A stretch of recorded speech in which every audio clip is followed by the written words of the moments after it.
Hello and welcome to tonight's stream where we will be taking a look at the strange, mysterious phenomenon of the Black-Eyed Kids. I am Poetic Heretic and I will be guiding you through what information we can find about this strange phenomena. As usual, we'll be looking stuff up online and hopefully having a conversation in the chat about the subject, and we'll see what we can find out. So if you're new to my channel, I need just a minute or two as usual to get set up, and then we will begin. Okay, so how are we sounding? We're sounding good, but let's just pump up the volume. Okay.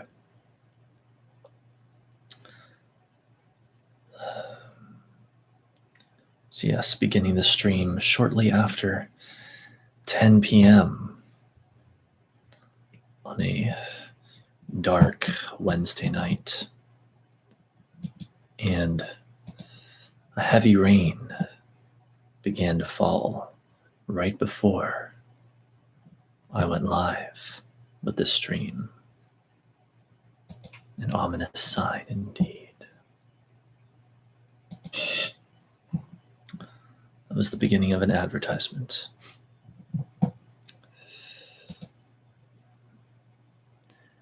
So I will say at the outset here that I'm pretty sure that the Black-Eyed Kids are just a myth, but I don't know for sure. But even if they are a myth, there's certainly a very unsettling myth, and one that's, well, as unsettling as it is interesting to talk about. So we'll do that indeed. Let's see, what should I tweet? Live with,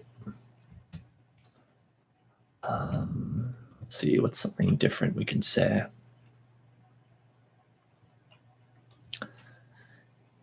So you can probably tell I never plan any of this out, really. I just kind of figure it out on the spot.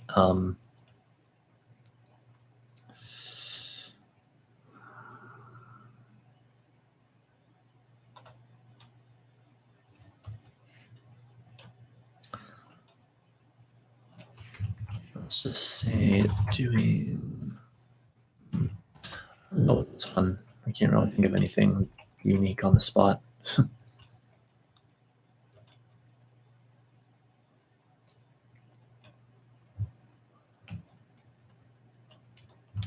I'm live and we are diving into the dark mystery of the Black-Eyed Kids. There we go.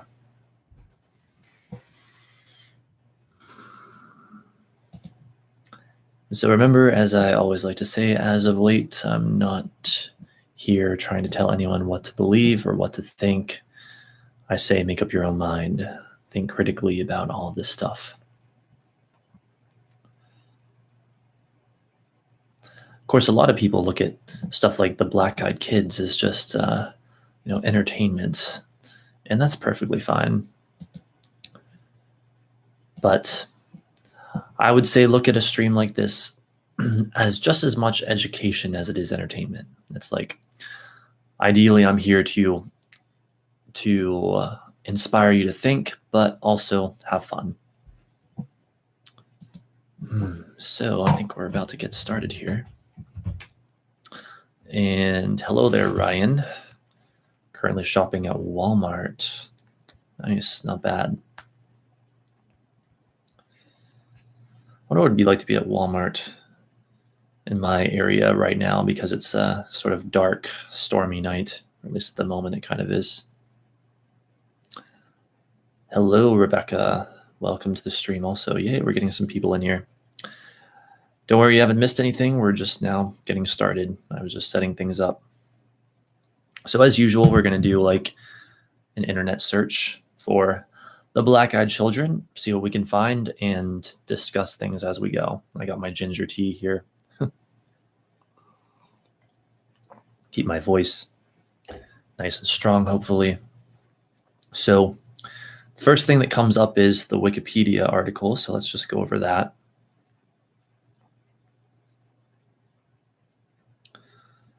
And also, if you've never heard of black-eyed kids before, I mean, I could sit here and explain what they are, but you'll find out what they are soon enough. If you've never heard of them before, get ready for an education.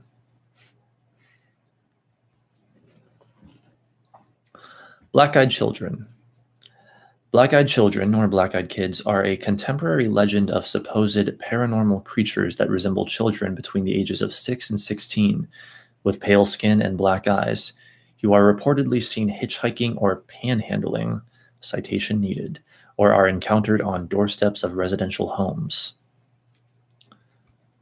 History. While tabloid coverage of these creatures has claimed that tales of black-eyed children have existed since the 1980s, most sources indicate that the legend originated from 1996 postings written by Texas reporter Brian Bethel on a, quote, ghost-related mailing list, end quote, relating to alleged encounters with black-eyed kids. Bethel describes encountering two such children in Abilene, Texas in 1996, and claims that a second person had a similar unrelated encounter in Portland, Oregon. Also, by the way, if anyone's wondering, if you're wondering if we will get to stories of black-eyed kids in the stream, yes, we definitely will, sooner or later, because that's what you find so much of the time when you look this stuff up. But we are just going to talk about a little bit of like the history and stuff of them first. But yes, I know everyone loves the creepy, delicious, or deliciously creepy stories. Those are coming, don't worry. All right, let's see. Let's continue. Bethel's stories have become regarded as classic examples of creepypasta and gained such popularity that he published a FAQ, quote, just to keep up with demand for more info about the new urban legend, end quote. In 2012, Brian Bethel told his story on reality TV series Monsters and Mysteries in America. He wrote a follow-up article for the Abilene Reporter News describing his experience and maintaining his belief that it was legitimate. Yeah, see, that's the thing. It's like, like I said a couple minutes ago, I'm fairly certain that this whole phenomena is just a hoax, but at the same time, there do appear to be people and even researchers who, if they're not completely convinced of the realness or the literal existence of these black-eyed kids, they take it seriously. Like they talk about it like they talk about it the way that many people talk about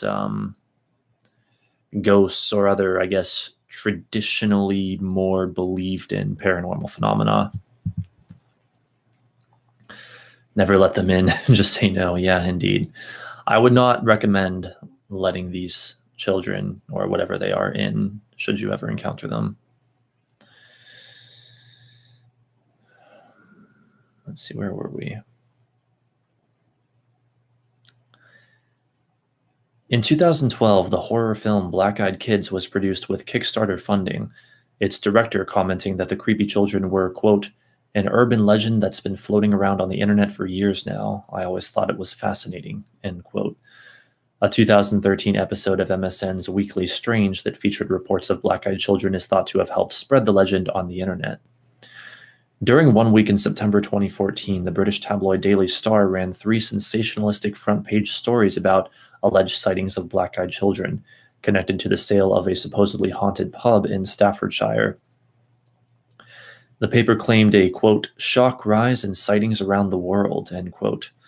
Alleged sightings are taken seriously by ghost hunters, some of whom believe black-eyed children to be extraterrestrials, vampires, or ghosts. Yes, they do, and others believe that they may be connected to the Men in Black phenomena, since both are reported to sort of inexplicably instill fear in those who encounter them, and also give a sort of irresistible urge to open the door and let them in. Deliciously creepy. Indeed, right? That's what we're going for on this channel. when we talk about this stuff. Science writer Sharon A. Hill was unable to find any documentation of black-eyed child encounters, concluding that the tales are passed on as, quote, friend of a friend, end quote, ghost stories. Hill considers the legend to resemble, quote, typical spooky folklore stories, end quote, such as the phantom black dog, where the subject is not supernatural and there may never have been an actual original encounter. Snopes lists this phenomenon as being a legend. And looks like that's it for Wikipedia. Have to take meds, be right back.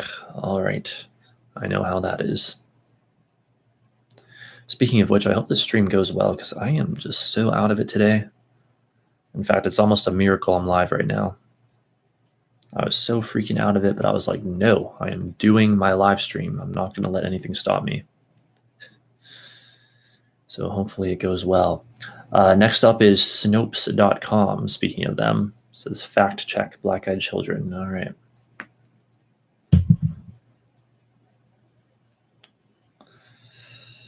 The creepy kids.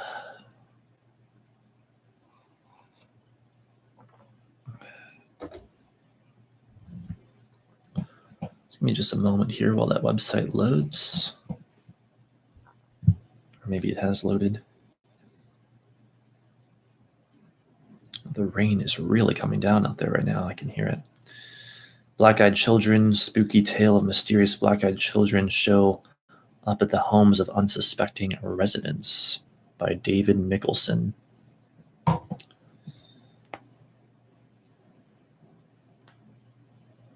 Okay, where is it? Where does the article begin?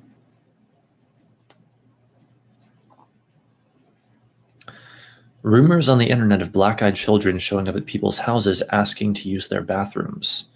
We saw a video on MSN about spooky black-eyed children said they were discovered in the late 1990s. Is this true? So perhaps these are emails that they have gotten. Give me just one moment here.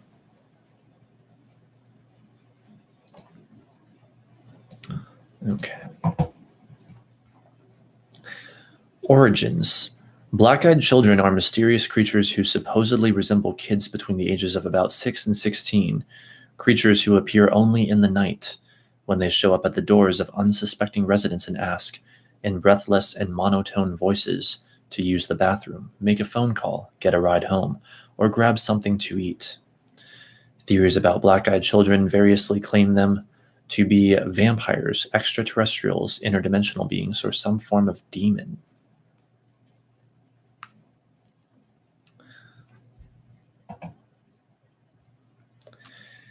In most reports, a small group of kids with all black eyes approaches an adult who's alone in a car or a house. The kids, usually 2 boys between the ages of 10 and 13, ask for a ride home or to be let into the house to use the bathroom or telephone. The adult feels a sense of overwhelming fear before realizing that there's something drastically wrong with the children's eyes. The putative origin of the black-eyed kids legend is a 1998 ghost-related mailing list post by Brian Bethel, in which he related an encounter with, quote, those darned black-eyed kids, end quote, outside a movie theater in Abilene, Texas, then averred that someone else, with whom he had not previously discussed the subject, had reported a similar encounter in Portland, Oregon. Black-eyed children fever, I guess is how you would say it, hit the internet in February 2013 when a 2-minute video episode of Weekly Strange, featuring a look at these strange putative beings, was posted to the entertainment section of the MSN website. But as the Inquisitor noted, that video and other sources of information about black-eyed children were far from convincing. The brief video looks like an amateur hour version of Unsolved Mysteries, which details the phenomenon and name drops a handful of conspiracy/cryptology websites. Google black-eyed children and you're not much better off. The first handful of results belong to the Examiner and Mysterious Universe, and none of them exactly take what we'd call a fully skeptical view of the subject. Further down, there's a laughably bad Journal of the Bizarre post that claims to, quote-unquote, debunk the black-eyed children phenomenon with pseudo-biological and pragmatic arguments that sometimes seem about as far-fetched as there being black-eyed children in the first place. My conclusion: file black-eyed children under the same heading as Bigfoot. Believe it if you like, but realize that there is no evidence of their existence, just subjective testimony that ranges from reasonable to suspiciously fame-whoring. The real mystery, in my opinion, is why this topic made MSN's front page where it started to trend, fooling people into thinking that it's real news. Not surprisingly, the appearance of the Black-Eyed Children video on MSN coincided with the release of Black-Eyed Kids, an urban legend-based horror film. And see, that's the thing. It's like, again, I'm not out to try to prove the existence of these Black-Eyed Kids at all. Like I said, I think it's most likely a myth or a hoax or whatever. But what is interesting, or I guess first I should say what I am here to do is explore the subject. And regardless of if there's any reality to them or not, it's interesting to study the subject because, or from a viewpoint of why is this becoming, or why has this become such a popular thing? You know, there's something to be said about figuring out why something like this would fascinate so many people. Of course, it fascinates and terrifies, but you know, why are we so fascinated with what we fear, with that which is fearful? So there's value to be had in it in that way. So let's see. Vancouver director Nick Hagen's horror series Haunted Sunshine Girl continues to be a hit on YouTube, with more than 10 million video views and 20,000 subscribers. The movie Black-Eyed Kids, a spin-off of that series, has been in the works for about a year. It takes the characters from Sunshine on an adventure as they investigate the origins of the occult legend of the Black-Eyed Kids.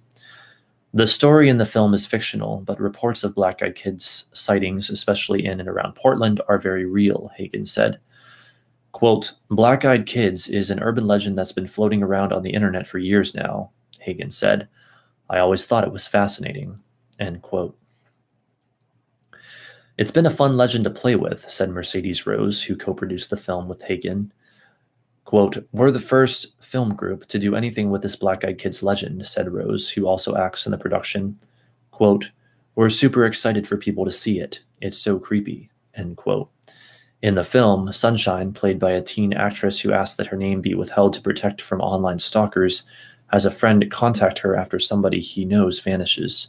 Suspecting that the Black-Eyed Kids myth has something to do with it, Sunshine and others go to Portland to look for video proof. Quote, they find a black-eyed kid, but they discover something a lot more evil than they imagined, Hagen said, and they try to get out alive, end quote. And that's it for that site, all right.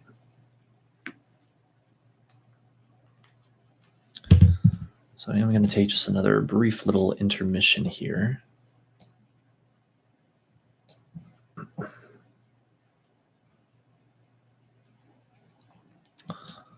See that a recent stream got a comment. I might as well check that real quick, otherwise I won't.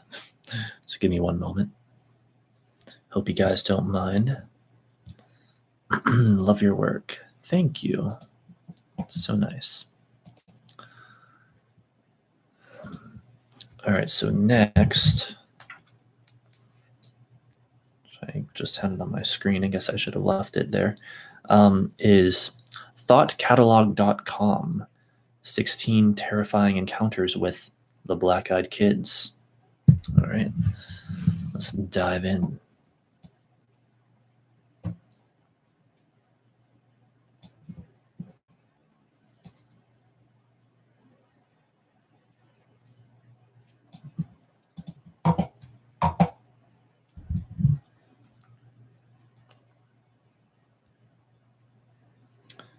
Just a moment.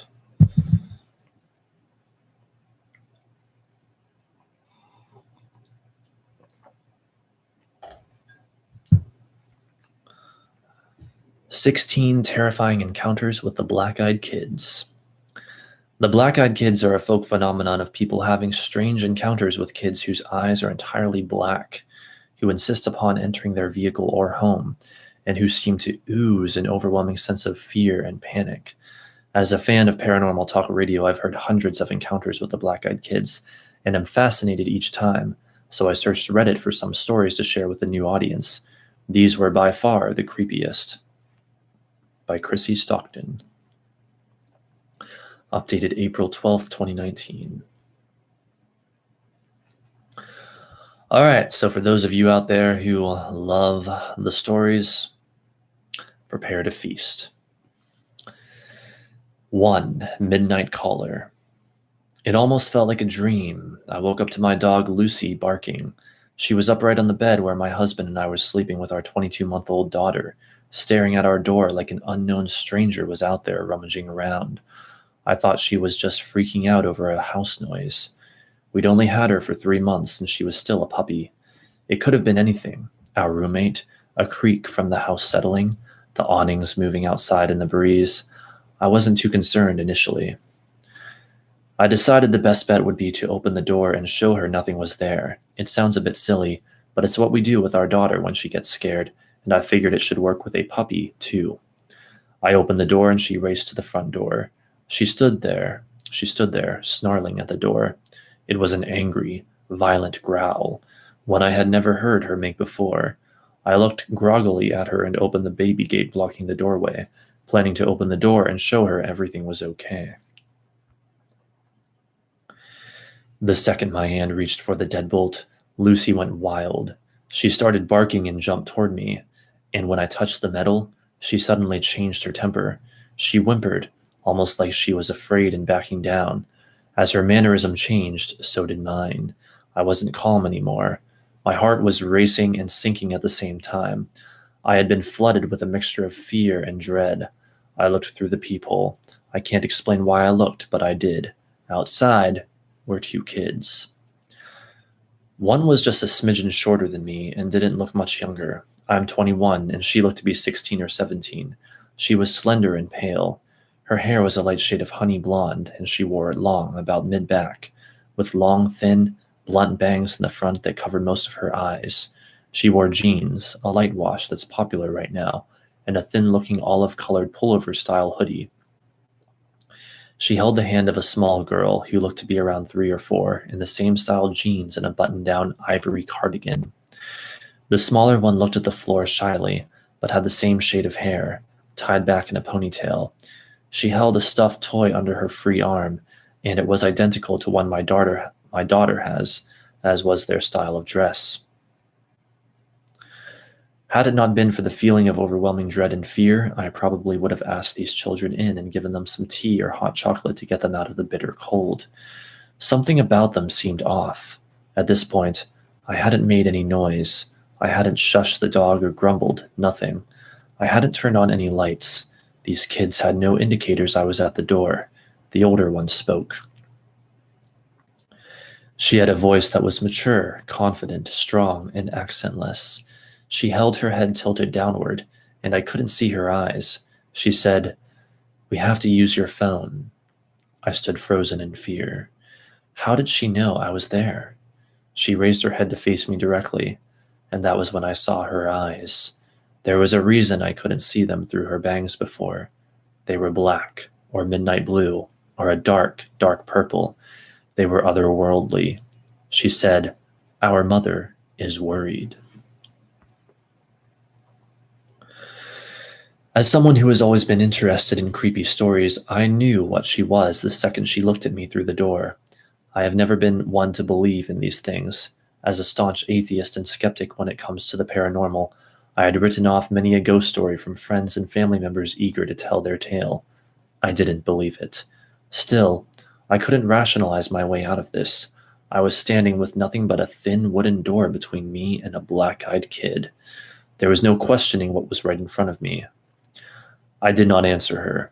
Slowly and silently, I backed away from the door, Lucy still cowering at my ankles. She kept talking. Quote, "Just let us in to use your phone," end quote. I took another step back, and with that step, the tone changed. At first, she seemed polite. When I took that second step back, she became commanding, almost hostile. We're not going to hurt you. If we wanted to do that, we would have broken in. I'll ask again. May we come in and use your phone? Lucy snarled at the door, and I inched backward, though something inside me seemed to be slowly pulling me back toward the door. It wasn't a physical pulling so much as a subconscious need to go back and let them in. I got to my room, covered up the window, locked the door, and sat there in the dim light of the nightlight. I heard her call me back to the door once more, and then quiet. I didn't go back to sleep that night, and I haven't slept right since. I know from reading about them that BEKs can't just come in without permission. I know they haven't hurt anyone, but I still fear I'll be the exception. When I told my husband, he said it was just a dream. He keeps telling me to forget it, but this lingering feeling of sadness, this dread when the house is silent at night, this fear of a knock at the door, this tells me otherwise. And that concludes that initial story. We use your phone, something modern people don't have to deal with, sort of. Yes. Which makes it even weirder. Like, again, I'm not exactly convinced that these beings exist, but if they do, in this modern age of cell phones, why are they asking to use people's phones?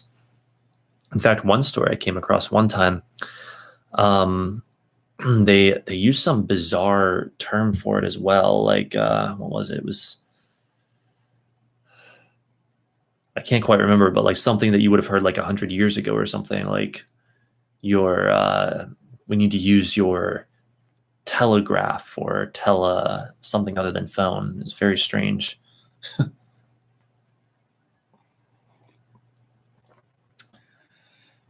But since we're between stories, I think I'm gonna post to Instagram real quick that I'm live with this, because I think a lot of people might be interested in this sort of thing.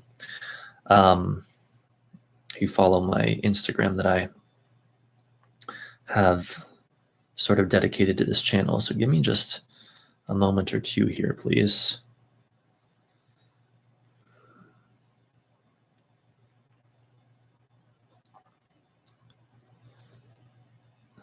Let's see.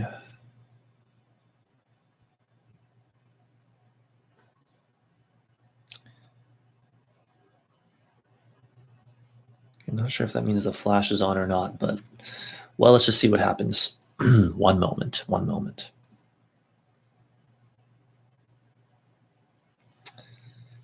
Okay, the flash is definitely not on. One moment.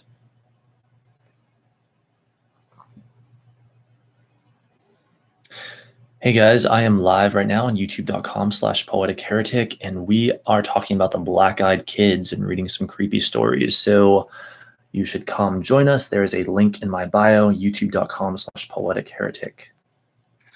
Hey guys, I am live right now on youtube.com/poetic-heretic, and we are talking about the black-eyed kids and reading some creepy stories. So you should come join us. There is a link in my bio, youtube.com/poetic-heretic.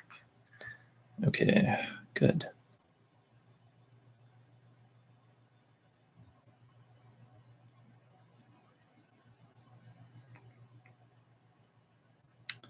So one moment.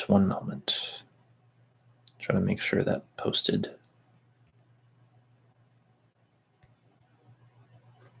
Okay, I'll check on it again after a bit.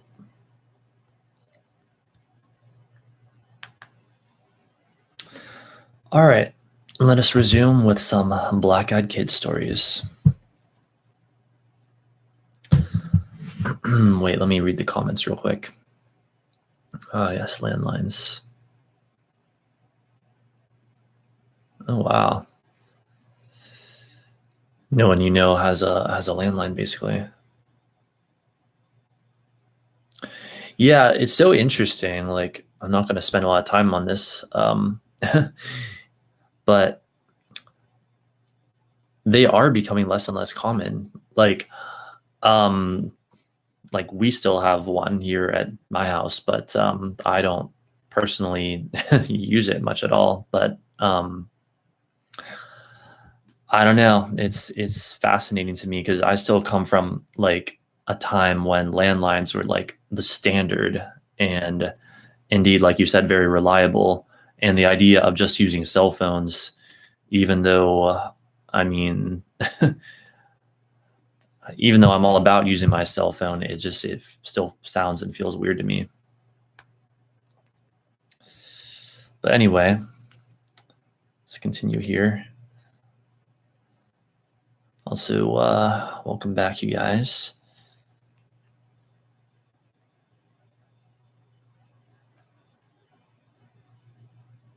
Let's see, what does this say here? This isn't a story, it's just a...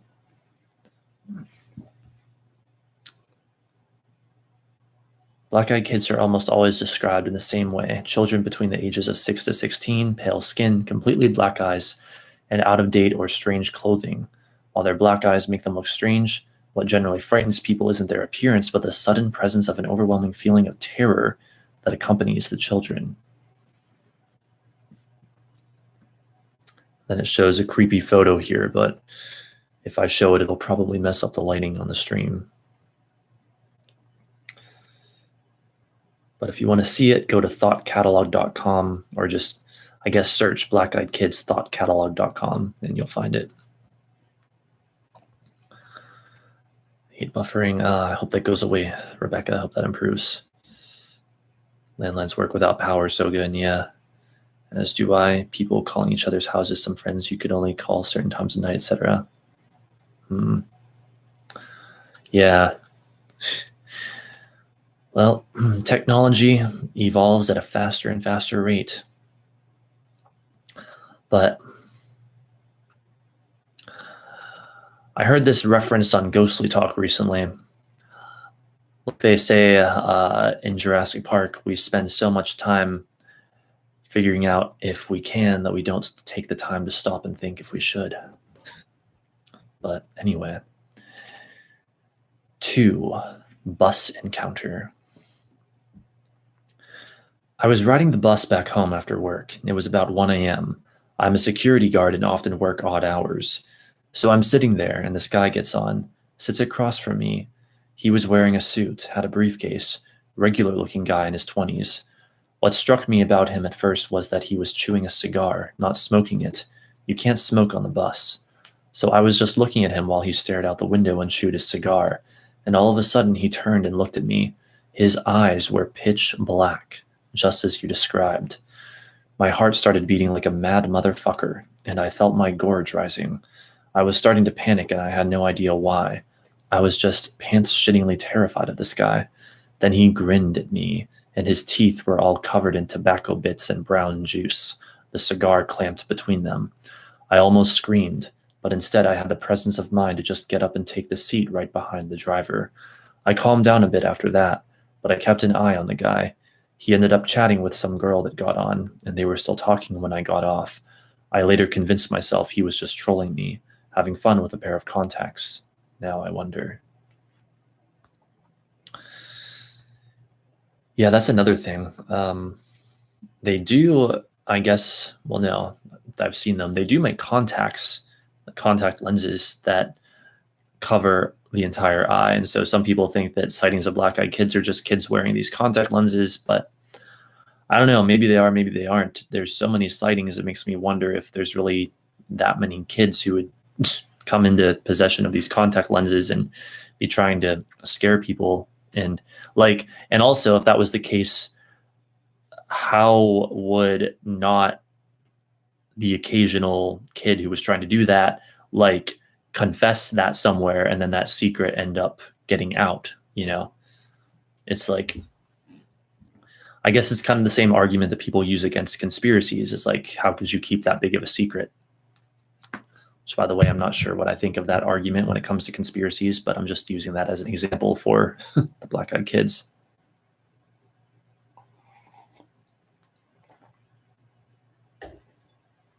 I got you nostalgic over landline phones. Yeah.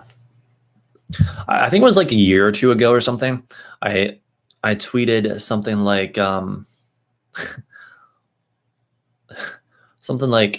Kids these days will never know the pleasure of having your own private landline phone as a teenager or something, because that was me up until like age like actually like 19 or something, I think. And then finally I just used my cell phone. I had my own private landline phone like ever since I was 12, I believe it was, which is pretty nice. I remember that. Back simple days where you could just call friends, hang out, and that was like the most important thing in the world. 25 on Amazon, higher quality ones go for 60. Oh, wow. Interesting. 10 facts about the black-eyed kids. Black-eyed kids will look like normal human children between the ages of 6 and 16, but with pale skin and completely black eyes. Additionally, people who have been in close proximity to black-eyed kids report a feeling of unease that washed over them. While nothing about the children's appearance, aside from the eyes, genuinely frightened the people, they still reported feelings ranging from anxiety to terror at their presence. I don't know if we need to go over all these facts about them. I mean, these kind of come out in the stories. I don't know. If you guys want to hear these facts, let me know, but my intuition is telling me right now that we should just move on to the stories. So I'm going to do that for the moment. 3, Halloween. This is so funny. I never heard of BEKs before my incident, so I come on here to post my story, and the first story I see is about a BEK. Weird. Let me preface this by saying I'm by no means a writer, just a quote-unquote domestic engineer living in North Texas. Also, I don't believe in the paranormal, ghosts, demons, aliens, whatever. However, I did have an event happen to me this Halloween I have to admit has me scratching my head. This is my first post on Reddit, and sorry to say I'd never even heard about it until yesterday. I told my best friend about my incident, and she's an avid reader of No Sleep, and she told me if I didn't post it, she would, so here I am. Anyway, hope you like. So, it had been a slow trick-or-treat night in our neighborhood that evening, which is pretty odd in itself. We usually have kids from different areas dropped off in hours and have a constant parade at our door. That night, I'd say we'd had no more than 8 or 10 groups of kids come by the entire night.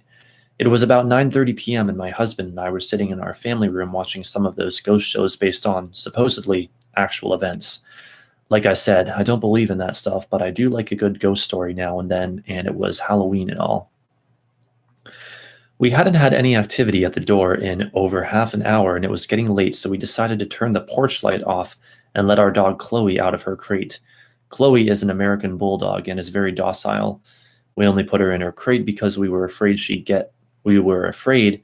try and get out to play with all the kids, and I didn't want to have to chase after her down the street.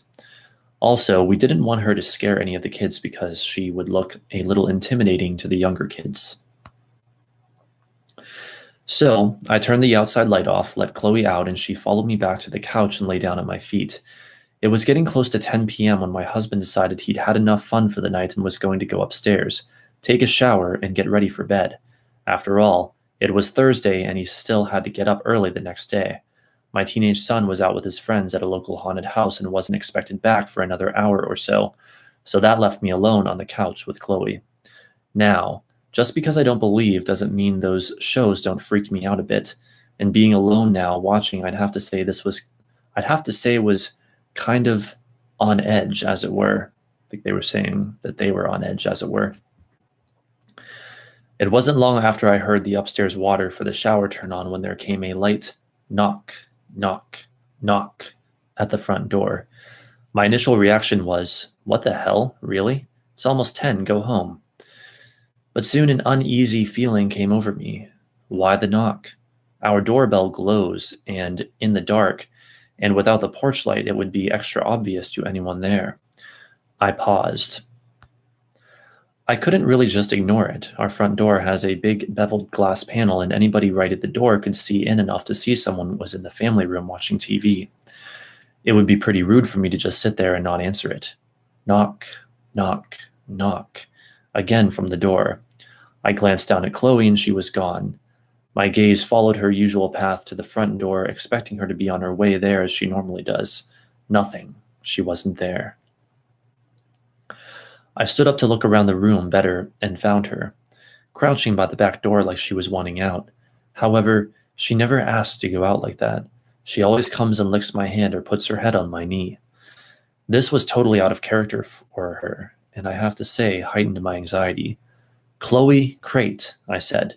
She just turned back to look at me like, hell no, lady, ain't moving. I yelled up to my husband, but if he was already in the shower, I knew there was no chance of him hearing me. Knock, knock, knock. About that time, a car drove down our street and cast just enough light on the door to where I could see the silhouettes of two small children through the glass. I instantly felt relief. It was just some kids, probably a couple of my neighbors on their way back home that wanted to stop by and show me their costume or something. I headed to the door and looked back to make sure Chloe wasn't going to follow. What a great watchdog, I thought to myself as she just sat there. I turned on the porch light when I got to the door, and sure enough, I could see through the glass that it was a couple of pretty small kids. A little late for such young ones, I thought, and I began to wonder about what kind of parents would let their kids run the streets that late at night. I only opened the door enough to where I could block Chloe's escape if she decided to grow some balls, which was only about 2 feet. What struck me immediately as odd was the kids weren't wearing any costumes. They were in normal street clothes. Also, no customary trick or treat either. I began to feel very uneasy again. It was a girl and a boy. The girl to my left was older, I'd say about 11 or 12. I could tell she was blonde, but I couldn't make out any distinct features as our lights are from high above and on columns at the front of the porch, so most of the light was coming from behind them. I had not opened the door wide enough for any light from inside to hit them directly. The boy was younger and about a foot shorter, I'd say 8 or 9, and looked to have light brown hair. The girl very politely spoke up. "Ma'am, can we please come inside and use your phone to call our mom?" As she spoke, something in the pit of my stomach was telling me something was wrong. What kid, even at that age, doesn't have a cell phone of their own these days? I couldn't remember the last time I'd had anybody ask to use my home phone. Hun, don't you have a phone of your own you can call your mom on?" I asked. This was when things got really weird. Both kids turned to look at one another like they were going to say something to one another, but neither ever spoke. They both turned back to me, and the girl said, "Ma'am, my cell phone battery doesn't have any charge left in it. Can we please come inside and call our mother? We're all alone out here, and my brother is scared." I have to admit there were two competing feelings going on inside me. The first, that of a mother's heart that wanted to help these two small children get to their mom. The other, a sinking fear in my gut that was keeping the other feeling at bay. It was then I noticed that during the short conversation I'd already opened the door a few extra inches, which I was completely unaware of doing. I stopped. Quote, "Honey, why don't you give me your mother's number and I can call her myself?" Another pause, and they again looked at one another. After a short moment, they turned back to me, and the girl said, "Ma'am, my little brother has to use your bathroom. Can we please come inside while you call our mom?" And with that last statement, the little girl moved closer toward the door like she was going to just walk on in by me. As she did, she stepped into the light coming from inside the house, and I got my first real good look at her. Solid, jet black eyes. That's all I could see. That motherly instinct was gone and replaced by terror I don't think I've ever felt in my life. I could feel every hair on my arms and back of my neck standing at attention. I closed the door to where just my face was able to stick out. The little girl stopped and again pleaded, "Please, ma'am, we're really scared and alone out here. We have to come inside. Please help us." Then, like on cue, both kids began to whimper and cry. That's when the fear took over and I shut and locked the door. Quote, "I'll call your mom if you give me the number," I shouted through the door, "but I'm not letting you in my house." I could still see them stand there on the porch, just staring at me through the beveled glass pane. Part of me wanted to run upstairs to my husband, but the bigger part didn't want to lose track of where they were. That would have freaked me out even more to not know where they were. After what seemed like forever, but probably only a few seconds, I decided I'd call my neighbor that lives across the street. As I made my way to the side table by our couch to my phone, I glanced at the back door. Chloe was nowhere to be found. We later found her in the guest room under the bed.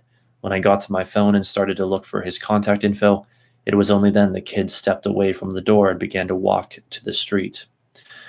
As they did, I walked to the door to get a better look to see where they went, still not calling my neighbor. If you get close enough to the glass, you can see out enough to make out people's shapes, but you can see much detail. Of course, standing that close to the door would make you pretty obvious to anyone outside looking in.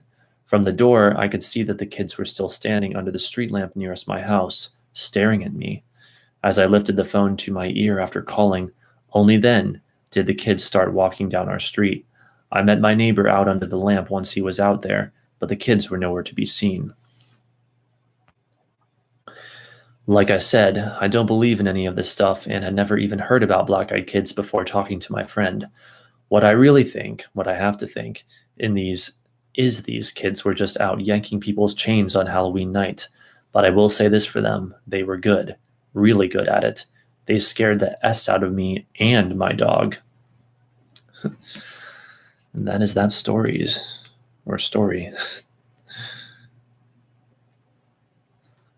Interesting stuff. Yeah, some of these, I guess, are inevitably going to be repeats from stories that I've read on this channel years ago, including a whole full-fledged report I did on the Black-Eyed Kids called Doorstep Devils, and then I think The Black-Eyed Children or something was the title, which is still up on my channel if you want to check that out after this stream or sometime. Or like whenever, I guess I should say. So let's take a little intermission here. Speaking of children, a friend of mine just sent me over a Facebook Messenger a pic of her in the maternity ward holding her newest son.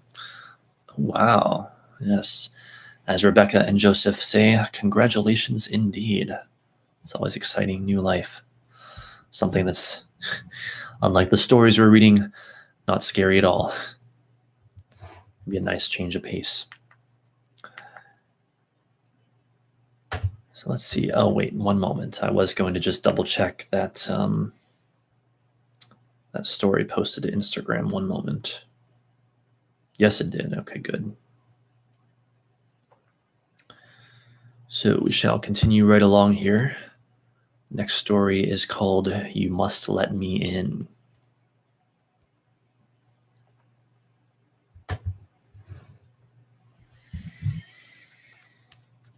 For, quote, you must let me in, end quote.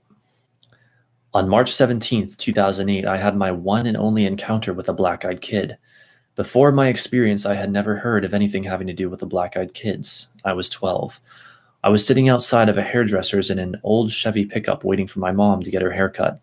About 15 minutes had passed, and I saw some kid walking back and forth along the sidewalk in front of my parked car. At first, I thought I recognized him as one of my friends from school, so I banged on the front windshield until he looked my way. It was not anyone I knew. At this point, I was not scared at all, not yet. The boy walked over to the side of my car and just stared. I think to let me get a good look at his eyes, to freak me out. Let me tell you, if you have never seen a black-eyed kid, you have no idea what to imagine. Pupils black as the night sky. The boy whispered, "You must let me in." And then I locked the car doors and ducked down into the space below the seats. 5 minutes later, he was gone. When my mother got into the car, she told me a boy with black eyes had came into the hairdresser's and had insisted for my mother to give him the keys to the car. She refused. Thank God she did. Short but sweet story right there.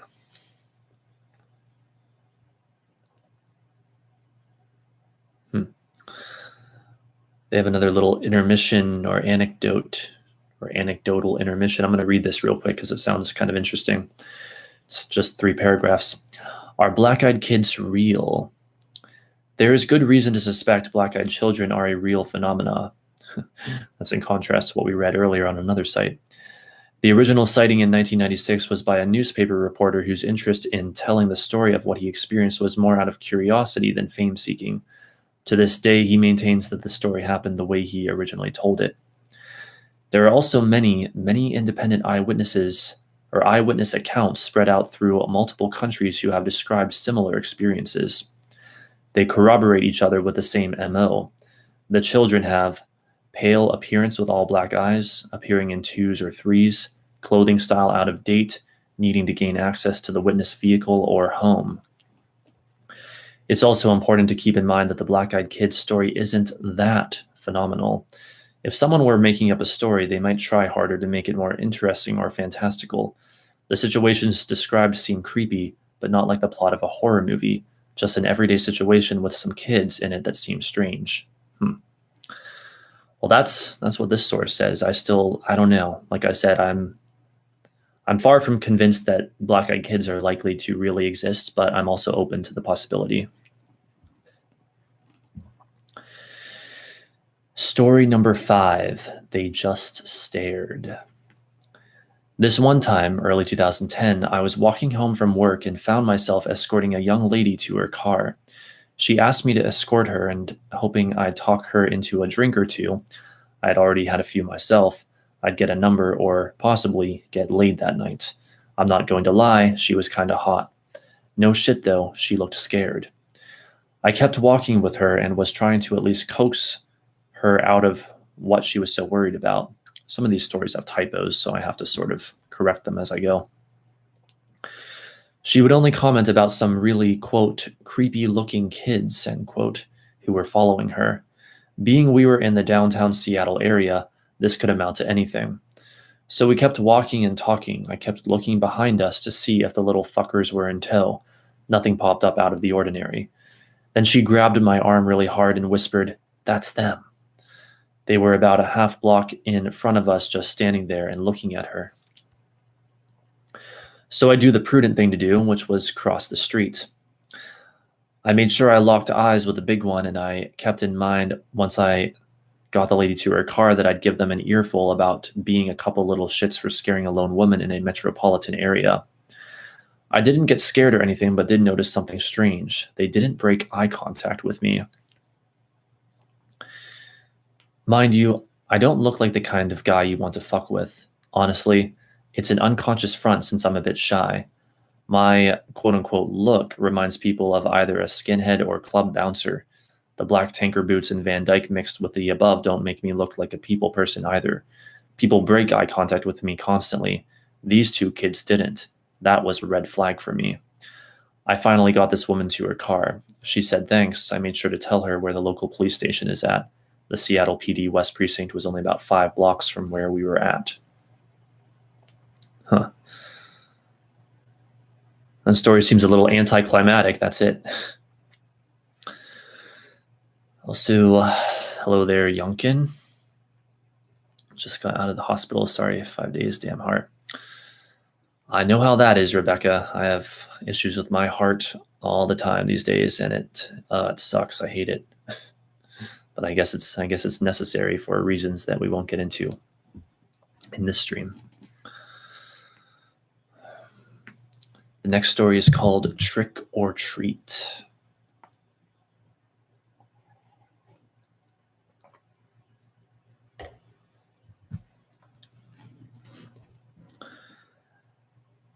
This really freaked me out. Yesterday, I noticed my neighbor hadn't put out all his Halloween decorations, lights, etc. The past 2 years I've lived next to him, he's gone all out for Halloween. I don't know him well. He's younger, single, but I know he likes kids, not in a creepy way. His brother and sister-in-law and their kids are always visiting him, and he plays with his 3 young nieces and nephews out in the yard. So anyway, I got home from work and was walking up my driveway, and I saw him outside and said something like, "Hey man, you better get your Halloween stuff up or that house up the street is going to beat you for best decorations." He kind of smiled sheepishly and said that he's actually going to keep his house dark this year and just put candy out. I asked if he was going out of town, but he said no, something happened last year that really scared him. Yeah, one issue with these stories, let me just insert this real quick, and like if I stumble a bit, this is often why. They keep switching tenses from past to present. Like they'll say, "I asked," and then they'll go right after that and be like, "He says." And so I'm trying to correct that as I go so it doesn't sound incoherent. But, I guess you can't expect everyone to be grammar experts online or whatever. What's the theme of tonight? Reading creepypasta? No, just analyzing the Black Eyed Kids phenomena. I don't know if I'd ever really be one to just read creepypastas on on this channel. No offense to anyone who likes those. I mean, they're interesting and all, but I tend to go for a slightly more educational bend than that. But I also understand that a lot of people, like this stuff for entertainment, which is perfectly cool with me too. I like it for entertainment too. All right, let's see. Let's continue. No more interruption. I promise I won't interrupt the story again. Not saying any of you interrupted. I was the one who interrupted. All right, here we go. Now I was concerned for my own safety if some weirdos were coming around our neighborhood, which is a pretty safe neighborhood with tons of young families living here. So I asked him what happened. He said last year he had his brother's family over so they could trick or treat in the neighborhood since they live in an apartment complex that doesn't do much for Halloween. He had a bunch of kids come to the door like always. His family took off around 10:30 and there were only a few older trick-or-treaters, but by 11:30 they were pretty much done. So he was inside watching TV and the doorbell rang. It said rings. I'm sorry, you guys. The grammar in this is not good. And the doorbell rung. He grabbed the candy bowl and headed over, noticing that it's a little past midnight, and that's pretty rude for trick-or-treaters to still be out, but then noticed he hadn't turned off all his decoration lights yet, so his house was still a beacon. He swung the door open and is about to yell boo or something to freak them out, but stopped dead when he saw the kids at the door. He said one was probably around 13 to 14 and the other around 16 to 17, both boys. They weren't dressed up, but he remembered the older one was wearing a flannel checkered shirt. He was immediately overcome with uneasiness, like opening the door was a huge mistake. They just stared at him, and he noticed they had really big irises and dilated pupils. He couldn't even see the whites of their eyes, so he figured they were contact lenses. He was frozen there holding the candy bowl, like he couldn't slam the door in their face as much as he wanted to. So he nervously tried to smile at them, hoping they would, quote-unquote, break character and ask for candy or something. The younger one said they had gotten lost and needed to come in and use his phone. That was when he closed the door more than halfway on them and said, "No, sorry." And the older one said something like, "Can we just wait in your house until our parents come get us?" But by then he was convinced that his life was in danger, and these kids must be high on something or intending to rob him, and he just kept mumbling, "No, sorry, good night," as he inched the door closed and locked it. He told me he was so fucking scared at that point that they were going to try to break in through one of his windows or something, but he looked through the peephole and they had turned to leave. He watched TV with the volume really low so he could hear any sounds at all, and he said he stayed up till like 5 a.m. because he was too scared to go to bed and drop his guard. The whole time he was telling me this, I was thinking, oh my God, this sounds so familiar, just like the Black Eyed Kids urban legend. Then I thought, hey, maybe this dude is trying to scare me because after all, he does have the Halloween spirit. So I'm looking at him incredulously, but trying not to seem too gullible. So I'm like, man, that is really crazy. Sounds like the Black Eyed Kids. He just looked at me blankly. The what? Is that a movie or something? And I said no, but told him to go look it up online. Like an hour later, I got a knock on my door, and admittedly, almost jumped out of my skin thinking it's a demon child. It was my neighbor, and his eyes were freaking huge. He swore to me up and down that he had never heard of the BE case before, and it's so similar to what happened to him. So we talked a while longer, and I told him that quite a few people probably know about that urban legend, and it's possible it was just teenagers with black scleral contacts trying to freak people out on Halloween, which would be genius, by the way. But he said the fear he felt was so primal and came over him the second he opened the door for them. That's it for that story. Present, past tense, switching and all. I think he was a demon child. Yeah, geez.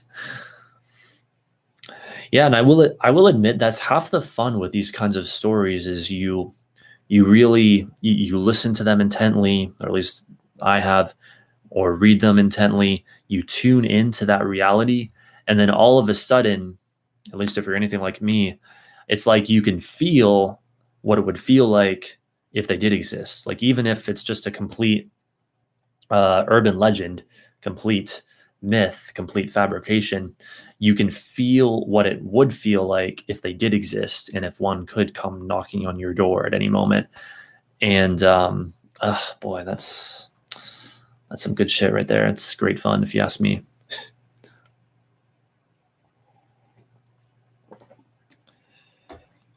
Personally, I think Dogman encounter stories are great for that, and that's a subject we'll have to cover as well on one of these streams at some point.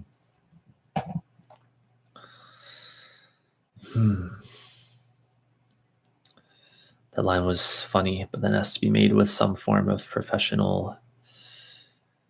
Wait, I'm confused. What has to be made with some form of professional? I mean, the possibilities. Yeah, it's fascinating to consider the possibilities, or at least theoretical possibilities. By the way, while we're between stories, I'm just going to take a brief intermission here. And then the next one is called Every Story I've Read About Them is from Someone Who Already Knew About Them.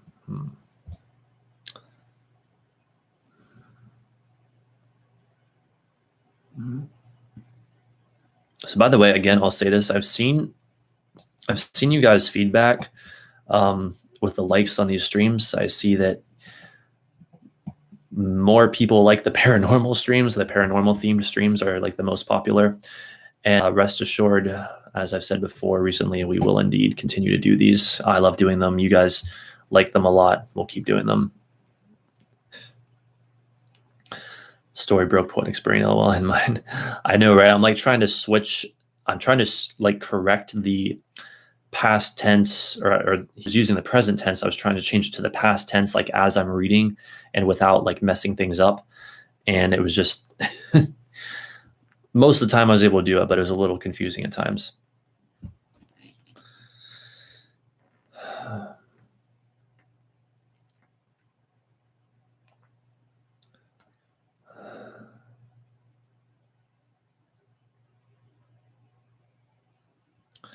All right, so let's continue. Story number 7. Every story I've read about them is from someone who already knew about them. Wait.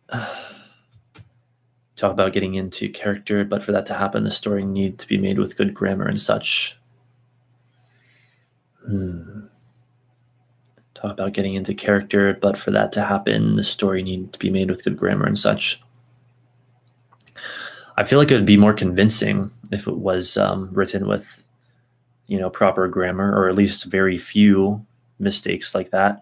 Instead, it was like literally like every sentence had something wrong with it, which, no offense to the person who wrote it, because multiple stories of these are like that for some reason. So anyway, here we go.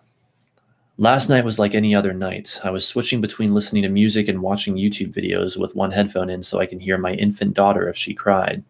That way my wife can get a full night's sleep. She works at 4 a.m. at the hospital every day.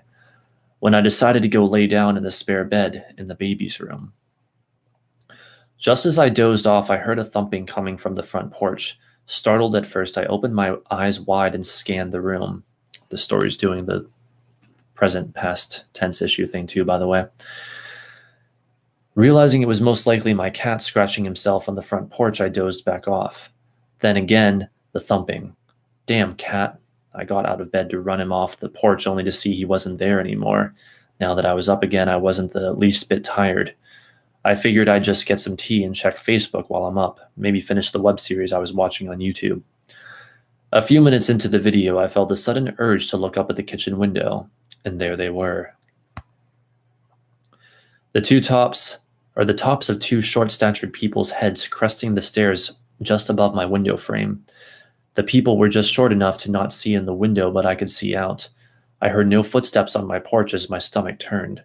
But the knock was a steady, hollow thump, the very same thump I had just blamed on my cat. Deciding it was best not to answer, I shut my laptop and crept by the back door to the baby's room. I assumed it was some of the people from the low-income housing across the road from me that were high or hiding from the cops or maybe looking for my cousin who stays with me often and has many friends over there. The last thing I needed was to try to explain to two stoners that I was trying to sleep even though it was 2 a.m. It wasn't until I got to my daughter's room that the creepiness set in. The thump had moved from the kitchen to the bedroom windows, both windows a room apart, thumping in perfect time. These stoners were going to wake up my daughter if I didn't run them off now. Pissed off, I went out to the kitchen, unlocked and opened the door, ready to run around to the side of the house and kick some little idiot's ass. It happened then. Standing there looking up at me were two 10 or 11-year-old boys. The feeling of dread and the smell of mold almost made me vomit. The smaller of the two then spoke. Oh, this is the one I was referencing earlier. May we use your telegraph? Huh? I just stared blankly at these boys, horrified of what I then realized. Their eyes were pitch black. He asked again to use my quote-unquote telegraph. There wasn't a sound to be heard, no crickets chirping, no dogs barking, no cars driving by, nothing.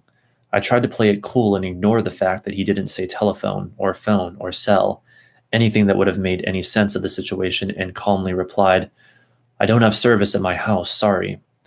The expressions on their faces turned to rage as I finished my sentence. Swiftly I shut the door and locked it as quickly as I could, then stumbled back to protect my daughter. I picked her up from her crib and held her close. The fact that she didn't wake up freaked me out the most, but I managed to gather my senses enough to make sure she was still breathing and warm. Everything seemed okay with her. The thumping on the windows was back. I dropped to the floor as close to the wall as I could and held my little girl in my arms and wept like a child. I felt helpless and afraid. I lied there for what felt like hours and hours, crying and shaking until I heard it, my wife's alarm clock. Actually, that would be... I lay there for what felt like hours and hours, crying and shaking until I heard it, my wife's alarm clock. The thumping stopped the instant the alarm went off, and I crept into the master bedroom with the baby. What's wrong with you? My wife asked. I just had a bad dream, is all I could mutter out. Okay, well, give me the baby so I can feed her before work. I handed my wife the baby, and she fed her like any normal day. I turned on every light in the house and made coffee for her. For some reason, just having her awake calmed my nerves enough to pretend like nothing happened. I walked her out to the car nervously with the baby in my arms. I asked her not to leave until I walked back in the house. She was put off by the request, but did so to humor me. Once I was safely in the house, I locked the door again, and in the house I sat horrified until she got home. I insisted we go to the next town over and stay the weekend at my brother's house. And here I sit horrified while she sleeps in the guest room with my daughter, wondering why they stopped when the alarm went off. I think I know the answer. I was aware of BEKs, she wasn't. Every story I've read about them is from someone who already knew about them. Maybe, just maybe, knowledge of them existing is the only reason they visit. I'm afraid, and I'm sorry. Wow, that was something else. Ooh, it's 11:11. Make a wish.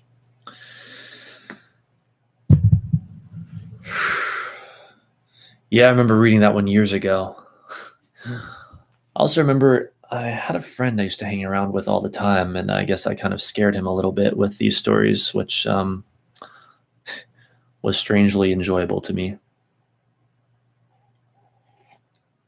I'm just like, yeah, welcome to my life.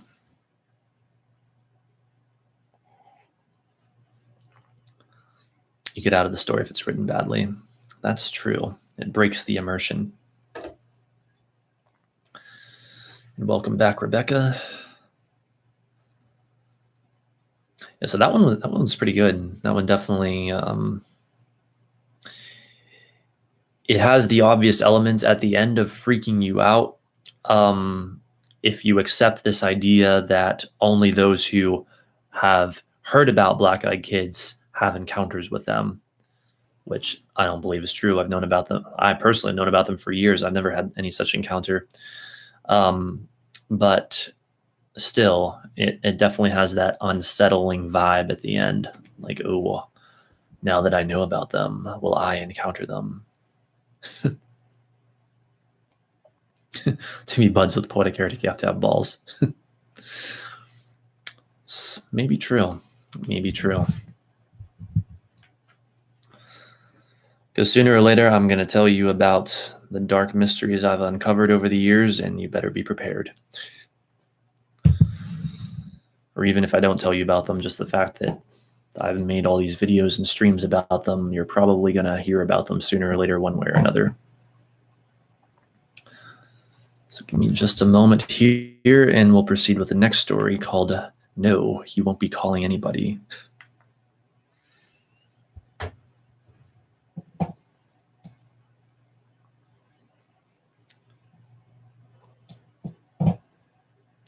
Which I'm kind of wondering if, should we read all the stories on this site, or should we check out some other sites soon? You guys can give me your opinion on that if you have a preference.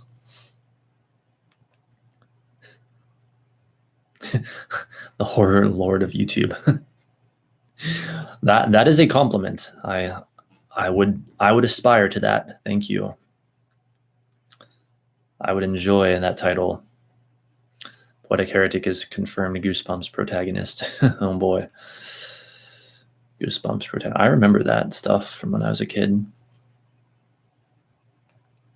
Known about them because of YouTube. Love my horror narrators. Yes. I forget how I first heard of the Black Eyed Kids. Maybe it was YouTube. I really don't know. In fact, I can't even remember how long it's been that I have heard about them or known about them. Like, it's been so many years at this point. That's so weird. Normally I can remember when I first heard of these things, but not this phenomena. But anyway, story number 8. No, you won't be calling anybody. The incident took place about 13 years ago. I had just moved to a new city with my wife. We were small town newlyweds from the Midwest. We moved cross country to one of the biggest cities in the Southwest so I could attend graduate school. Being naive and new to city living, I habitually answered the door without a second thought. Never again after this. The first thing that should have tipped me off to the peculiarity of the situation was the fact that someone was knocking at 6 in the morning. The second thing that should have dawned on me is this kid had to reach over a rather tall patio gate to unlatch and open it. The knock at the door was startling. My wife and I were getting ready for work, a pretty normal routine. The moment I opened the door, I was overtaken with an inexplicable sense of fear. To this day, I can picture him. Teenager, average height, average build, knee-length black leather coat, short black hair and sunglasses. The sunglasses at 6 a.m. struck me as odd, and even more odd, he was eating an apple. He was very polite and asked if he could come in and warm up. I said no, closed the door and slid the security chain into place. A moment later, another knock. I opened the now chained door, and before I could speak, he asked again if he could come in and warm up. No, I replied, and attempted to close the door. Before the door could shut, he put his hand out, stopping the door on its hinges. He looked directly into my eyes, still wearing his sunglasses, and said, "Can I at least get some ketchup from my apple?" "Fuck that," I reply, albeit a little confused. "Get the hell out of here. My wife is calling the police." He takes a moment to let this information sink in. Correction, he took a moment to let this information sink in. That's what it should have said. Lowered his glasses, revealed eyes as black as obsidian, and said, "No, you won't be calling anybody." At that moment, I forced the door closed, locked it, and called out to my wife. She is scared shitless, hiding in the bedroom. All jacked up on adrenaline, I ripped the curtains back to look out the window next to the door. He's gone. Absolutely no trace of him. I went out on the patio and checked the gate. It's still latched from the inside. That was fucked up, I thought to myself, and as I turned to enter the house, I noticed a half-eaten apple lying on the ground. That was pretty good. Short but sweet. More grammatical errors, but whatever. Went through a few months of listening to Chills and Mr. Nightmare before bed. Interesting. Known about them because of YouTube. Love my horror narrators. Yeah, Yeah, that's interesting stuff. I think I checked out some of that a while back, but I don't know. As much as I love scary stories and like horror stuff and all that, again, I am at least just as much interested in these topics from an educational standpoint, the educational value, as any kind of entertainment value. No offense to those who are interested in just entertaining on YouTube, but that's kind of the last thing that I want to do, if I'm being honest, or at least the last thing that I want to be my number one priority.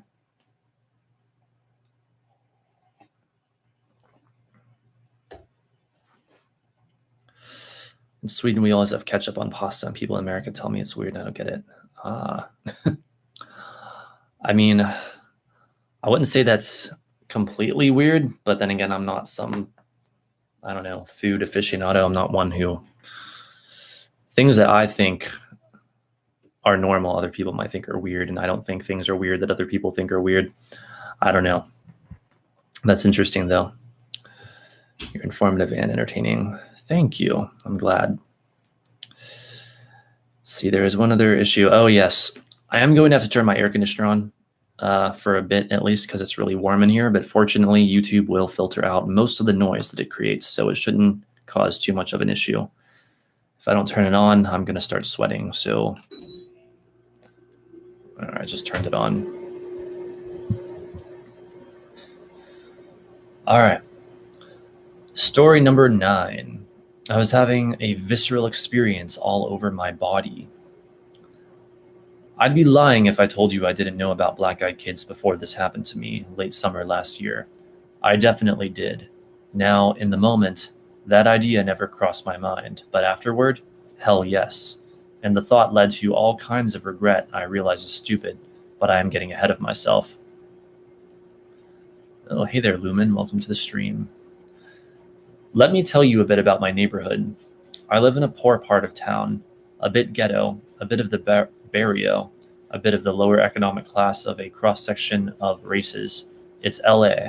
The apartment complex spans a short block. It's dusty brown like the desert we live in.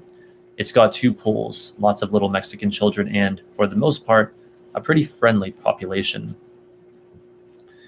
I am a destitute writer trying to make it in Hollywood, so I spend my free time writing. When this happened, I was working mostly in the mornings and afternoons. I would get home, hit the gym, and then settle in for an evening in front of the computer. It's pretty common for the evenings in the summer to be chaotic around our apartment complex. Kids playing in the pool, the ice cream man pushing his cart up and down the sidewalk, women talking outside the laundry room. Hey, I do my own laundry, but I'm pretty much the only guy I see here doing it. You know, nice, low income, but pleasant. Like a mixed race 21st century version of a 50s sitcom. And people will knock on your door, sometimes to borrow something. I cook, so neighbors pop by to find out the origins of the great aromas wafting from my kitchen window. Sometimes for a little help working on a broken down car, but mostly it's kids selling candy bars or Christmas wrapping paper, or jittery tweakers selling magazine subscriptions, or old Mexican men selling bootleg DVDs. Lots of Jehovah's Witnesses. Because it's hot out, I leave my windows open. AC isn't cheap and I've got no money, remember? Hoping for the cross breeze. That's a little ironic since I literally just had to turn my air conditioner on. That means, though I can't see anyone from where I sit and work, I can hear them very clearly as they walk up to my door. When I hear someone knock, I answer it. Besides buying the occasional candy bar, I smile, politely decline, wish them a nice day and send them off. No big deal. That evening it was quiet, which was strange in and of itself. I should at least have been able to hear the distant sound of ranchero music. I heard a couple of people walk up to my door. I am not the first apartment in my courtyard, so usually I hear the salespeople as they knock on my neighbor's door and work their way around to me. Not this time. Whoever it was walked right up to my door and knocked. I got up to answer it, reaching for the door handle when a chill went through my body like I have never experienced, a cold tightness in my chest. I halted my hand movement towards the door handle and placed it flat on the door as I was feeling for heat from a fire, or as if I was feeling for heat from a fire. I have a peephole on my door, but it never crossed my mind to use it. I stood there again with my hand flat on the door and listened. They knocked again. I don't scare easy, and I wasn't exactly afraid, but I was having a visceral experience all over my body, a base fear reaction, just like I could hear them. They had heard me move to the door. They knew I was inside. Yes, I said. Who is it? A boy's voice answered. We need to use your phone. Yeah, that's not going to happen. I started laughing. I stress laugh when I am in pain or under pressure. They heard me laughing, and neither of us moved for about a minute or two. A really, really long minute or two. Finally, they walked away, not to any of the other 8 doorways within 15 feet, not to ask anyone else. Before they could have gone more than a dozen yards, curiosity reasserted itself, and I yanked the door open, running after them to see who it was and where they were headed. The courtyard of my complex was completely empty. Afterwards, I thought the experiences fit the stories about black-eyed kids, or I thought the experience fit the stories about black-eyed kids, and I kicked myself for not opening the door. Coming face to face with the black-eyed kids, how cool would that have been? But then I remembered that feeling, my skin crawling and the certain knowledge in me at that moment. There was no way in hell I was opening that door at the time. And probably for the best that he did not open the door. Wow.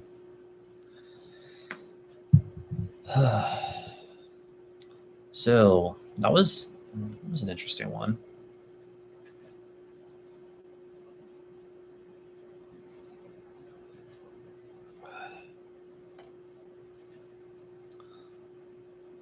So just reading the chat a bit.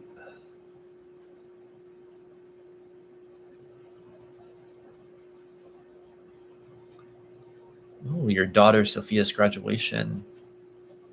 Wow, that's a big deal. That's awesome. Yeah, congrats indeed. And thanks, Youngkin, for advertising that Facebook group for my channel that I don't manage, but I'm a part of because I don't use Facebook. That's the issue. Or I, only log into Facebook once in a blue moon. Yeah, the heretics. Feel free to join that if you want. And I think you can even post the link in the chat. It should let you. I remember we did that one night long ago. But so continuing on here, maybe we will read all the stories on this site. I'm not sure yet. Let's just see.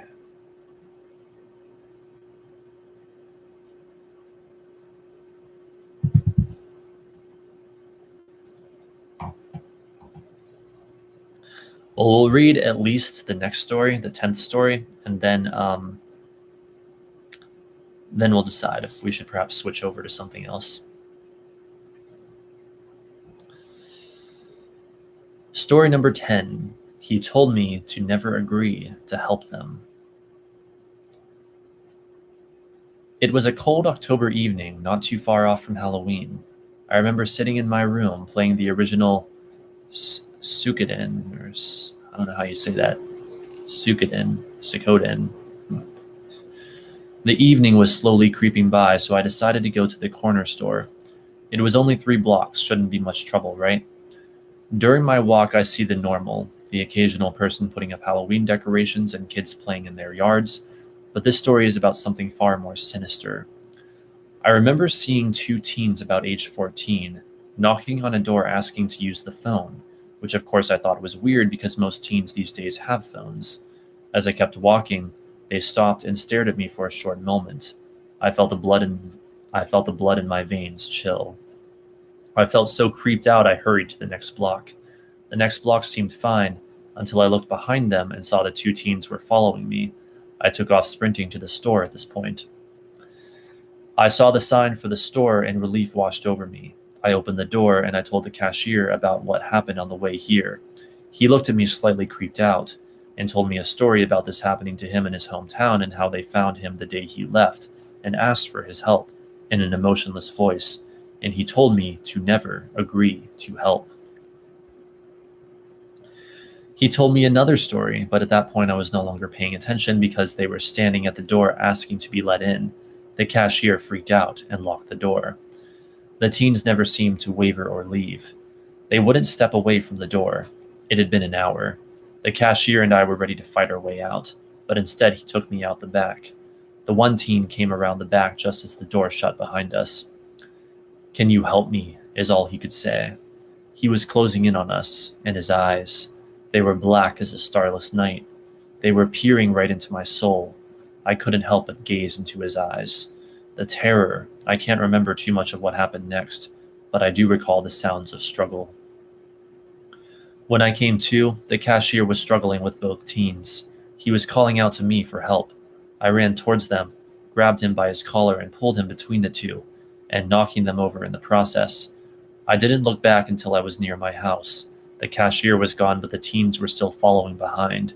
I ran into my house, closed all the blinds, and turned the music up. I got lucky that day, but I'm not sure how long I can keep out of their grasp. I tried to find and thank the cashier for saving my life that day, but he didn't show up to work after that. I asked his boss, and he told me he called over the phone and quit. He said he was moving. To this very day, I sometimes feel the fear of those eyes watching me as I drive to work. I sometimes will look out my window and swear I see them watching my house from a couple blocks away, waiting for their next chance. That was interesting. I think I can turn the air conditioning off now.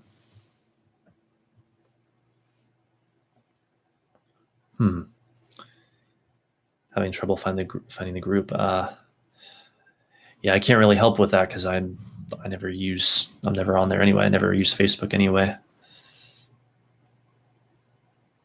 It's a closed group. Thought it was still visible though if you got like a link to it. I don't know. I have no idea. Or maybe you have to get an invite and then get the link to it, perhaps, because I think that's what happened with me. Or I think so anyway. Don't quote me on that. So now, as much as I would love to continue the stories on this site, I think we should go to a different one because we've been looking at the same site for over an hour now. And I'm probably only going to be here for about another hour in this stream. Though don't worry, we will indeed talk about the Black-Eyed Kids again sooner or later.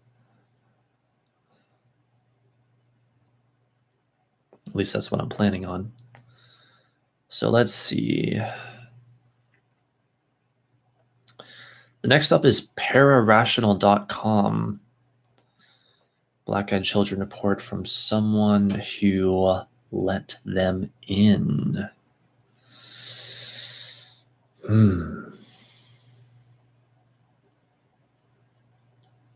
This should be interesting. Again, take all this with a grain of salt. I've heard these stories before, people claiming to let them in, and I just don't know if they're accurate or true at all. But we'll read it regardless and see what we think.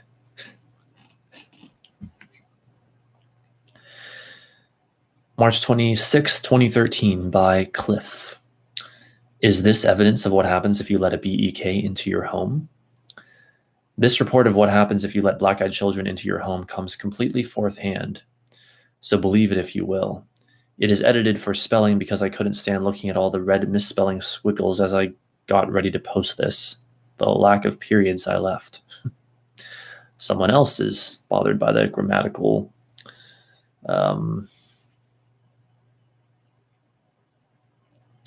gruesomeness. Hang on, let's see. Okay, here we go. I have read many accounts of these black-eyed kids, but I don't think any really come close to what happened to me when I let two into my house. Some people think that if you let them in, that they will kill you. Obviously, I can say this is not true. This is what happened. I was sitting in my bedroom at home when I heard a knock on the door. It was not too late, so I didn't hesitate opening the door to whoever it was. When I opened it, there were two children standing there. Both were looking at the floor. Yes, I said. The taller one asked if they could come in as they were lost and the other boy needed the toilet. I live in an area where it is very easy to get lost, so I just assumed that they were telling the truth and was looking down because they were shy, even though the one talking spoke very confidently. So I let them in. The one who needed the toilet just walked in straight up the stairs, so I shouted up, "It's on the right." I don't know why I didn't find this strange, but most toilets are upstairs, and as he was young, I didn't think anything of it. I told the other one that the phone was down the hall. "Thanks," he said, and he started to walk down the hall. I followed him, and then I suddenly came over with a really awful feeling, like something bad was going to happen. I became very nervous and a bit shaky. I still can't explain how that happened. The boy stopped at the phone and paused. "Everything okay?" I asked. He turned to me and looked up, and that's when I saw his eyes. And trust me, I will never get that picture out of my head. I was so scared that I couldn't even scream as I turned to run down the hall. The other kid was standing at the end.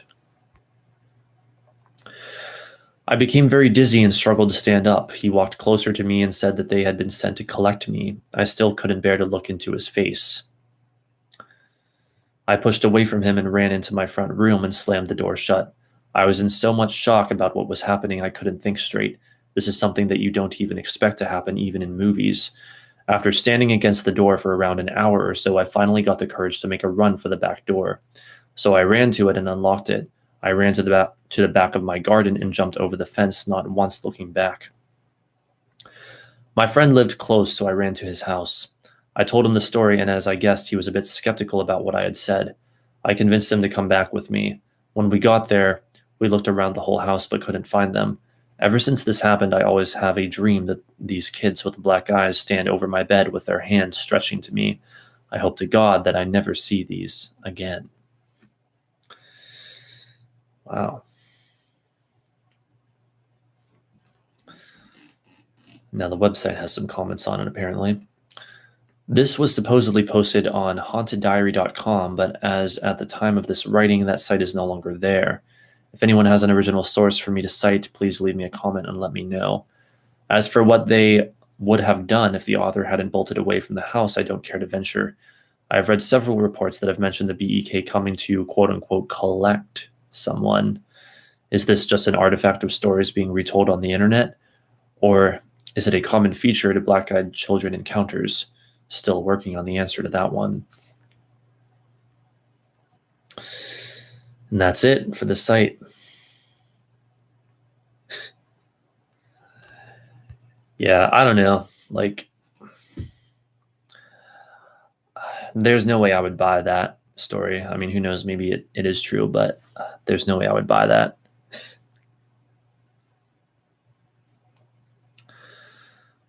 Let's see. So glad that this is not a phenomenon I'll ever experience.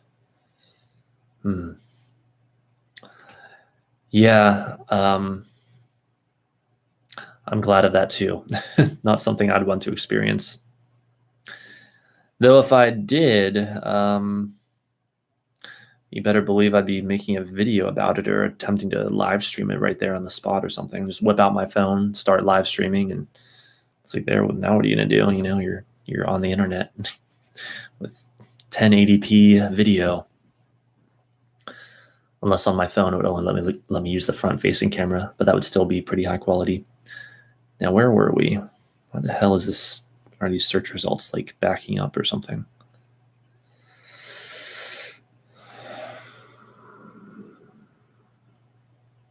I think the next one is thoughtco.com. Is the Black Eyed Kids phenomenon horror or hoax?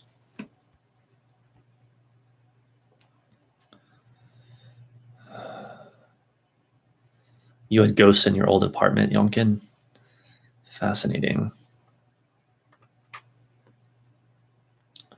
Maybe we should read ghost stories sometime on these streams, like plain old, good old ghost stories.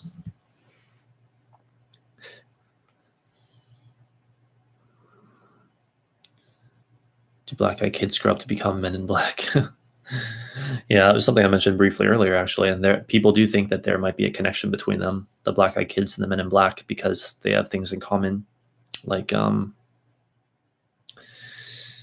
the feeling of seeming to almost control your mind, like making you feel compelled to open the door, and the the general feeling of like unease associated with them and stuff like that, and how they typically show up late at night as well.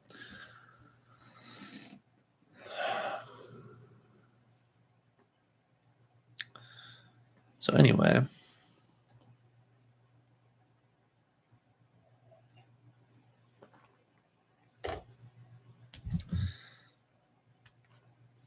are Black-Eyed Kids horror or hoax? By Stephen Wagner, updated December 29th, 2018. The unsettling black-eyed kids phenomenon is described as children and teens who have jet black eyes without any sclera, white, iris, or pupil. They usually have pale skin or a death pallor. They may be wearing normal clothes or white nightgowns. These black-eyed kids, BEK, usually appear at night. They may knock on doors and windows asking to be let in. Their voices can be monotonous and they may have high-pitched giggles. The advice usually given is to ignore them and walk away if you encounter them on the streets. Reports of BEKs spiked in 2013 after percolating for a number of years, but it has all the hallmarks of an urban legend, according to paranormal investigator A. Milhorn. I'm just going to finish this tea up real quick.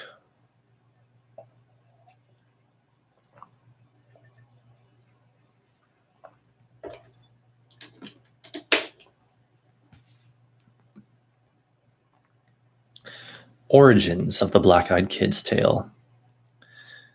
Where did this urban legend start? It has been circulating since the mid-1990s on internet message boards, practically from the dawn of those sources. Blogger Brian Bethel claims to have reported the first Black-Eyed Kid encounter in the spring or summer of 1996 in Abilene, Texas. He reported it on a ghost hunter forum in 1998, 2 years after his encounter. He says he was parked in his car in front of a movie theater in the evening making out a check to drop off for his internet provider when 2 boys of age 9 to 10 wearing hoodies knocked on his driver's side car window. Quote, I was immediately gripped by an incomprehensible, soul-racking fear. I had no idea why, end quote. He cracked the car window and learned they wanted a ride to home to get money to see the Mortal Kombat movie playing at the theater. Plausible enough, but all throughout this exchange, the irrational fear continued and grew. I had no reason to be frightened of these 2 boys, but I was, terribly, end quote. He saw that the movie had already started, so driving anywhere and back would mean the kids would miss most of the movie. His report continues. Quote, all the while, the spokesman uttered assurances. It wouldn't take long. They were just 2 little kids. They didn't have a gun or anything. The last part was a bit unnerving. In the short time I had broken the gaze of the spokesman, something had changed, and my mind exploded in a vortex of all-consuming terror. Both boys stared at me with coal-black eyes, soulless orbs like 2 great swaths of starless night. I full-on freaked out inside while trying to appear completely sane and calm. I made whatever excuses came to mind, all of them designed to get me the hell out of there. I wrapped my hand around the gear shift, threw the car into reverse, and began to roll up the window, apologizing all the while. My fear must have been evident. The boy in the back wore a look of confusion. The spokesman banged sharply on the window as I rolled it up. His words, full of anger, echo in my mind even today. Quote, we can't come in unless you tell us it's okay. Let us in. End quote. I drove out of the parking lot in blind fear, and I'm surprised I didn't sideswipe a car or 2 along the way. I stole a quick look in my rearview mirror before peeling out into the night. The boys were gone. Even if they had run, I don't believe there was any place they could have hidden from view that quickly. End quote. Bethel, 2013. Let's see. You guys are trying to figure out the group stuff. Poetic, your apartment looks like something out of Silent Hill 2, no offense. None taken, I guess. Well, it's not an apartment, it's a house that we rent, but yeah, it's not surprising that I would attract the Silent Hill 2 vibe in this location.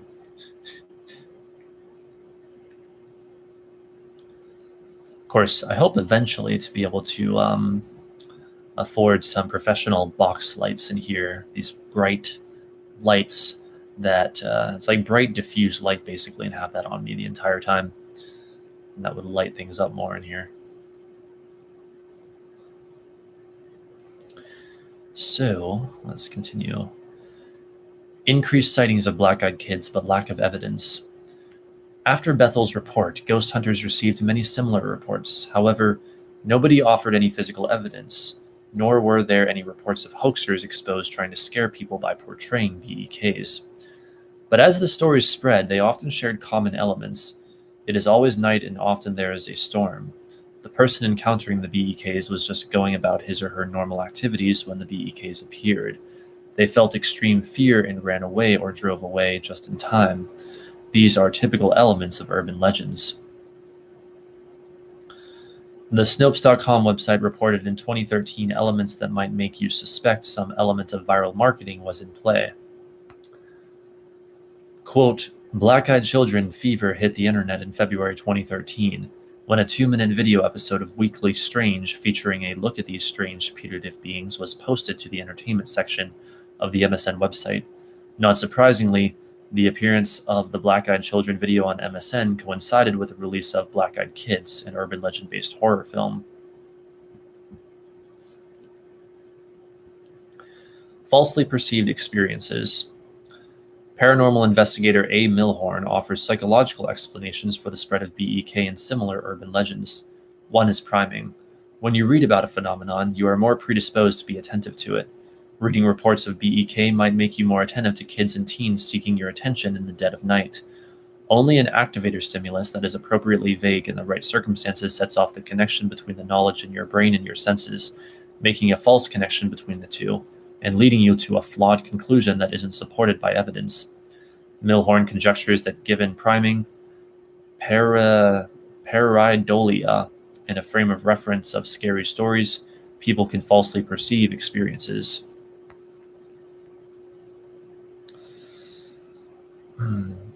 I should be more famous than I am. Thank you. I mean, I guess I wish I was, but I think the reason I'm not is because, unfortunately, we live in a culture and society, and this is true throughout the vast majority of the world, at least, that doesn't place much value on things that, in my opinion, are truly valuable. In other words, education, knowledge, learning, critical thinking, stuff like that. And so it's like, yeah, I thought a long time ago, if I wanted to be more well-known on YouTube, I could sort of do what everyone else is doing and just try to entertain people the whole time, and just be like, oh, here's some creepy, scary stories to listen to or whatever. And I've done a little bit of that before, but that's not who I am, and that's not what I'm here to promote. That's not my destiny. And so I think that's why, honestly. But at the same time, I would like to have more, I guess, more people watching me, because then, that would help me out financially. I'm not going to lie about that or mince words about that. And I need all the help in that area I can get. Let's just put it that way. But yeah, so I don't know. I did pass over 2,000 subscribers recently, so thank you all so much for that. That makes me really happy. That was amazing, even though it took a long time to get there. I do feel happy about that. It's a double-edged sword, though. More fans means less one-on-one interaction. Yeah, it's true. But I mean, don't worry. I don't think I'm, I don't see a channel like mine ever reaching the point where the chat's just going super fast and there's 200 people watching me and I can't keep up with the chat. I don't ever think that I'm going to become that. I would be shocked. I really don't see that happening. So you probably don't have to worry about that. Sure, if you want to be famous, you would make a Let's Play channel or something. Yeah. Well, ironically, I do want to make a Let's Play channel. That is a passion of mine. To some extent, is playing certain kinds of video games, but I don't have the hardware for it, unfortunately. That's the reality. But I may one day when I have the hardware. Trying to link my Instagram, Twitter, and Facebook. It's my YouTube channel. Poetic, you never know. That's true, Rebecca. That's true. Well, thank you. Who knows? Maybe one day that'll happen and I won't have to, I don't know. I don't want to make you guys feel sorry for me, but I was about, please don't feel sorry for me. I'm not saying this to complain, but I was instinctively about to say, I won't have to eat like the same like crappy food all the time that is, barely enough for me. I'm only a few pounds from underweight. I can actually like eat better and maybe go out to eat sometimes or more often. That would be nice. I'll never get to do that once the blue moon. But anyway, that's not the subject of this stream. Let's get back to the Black Eyed Kids. And I don't care if I have one person watching me or 1 million. I appreciate every single one of you. As I tweeted recently when I talked about reaching 2,000 plus subscribers on here, I said, each and every one of you is like a dark gift from the Night Mother herself. Thank you. Causes for black eyes. Eyes normally dilate in low light conditions, with the pupil enlarging to let in more light. When this happens in other conditions, it is called mydriasis. Conditions include can't read right now. Conditions include blown pupil in cases of increased intracranial pressure, Addy's tonic pupil, and the use of various drugs, including decongestants, epinephrine, amphetamines, and ecstasy. But in these cases, it is only that the pupil expands, making the area of the iris and pupil appear black.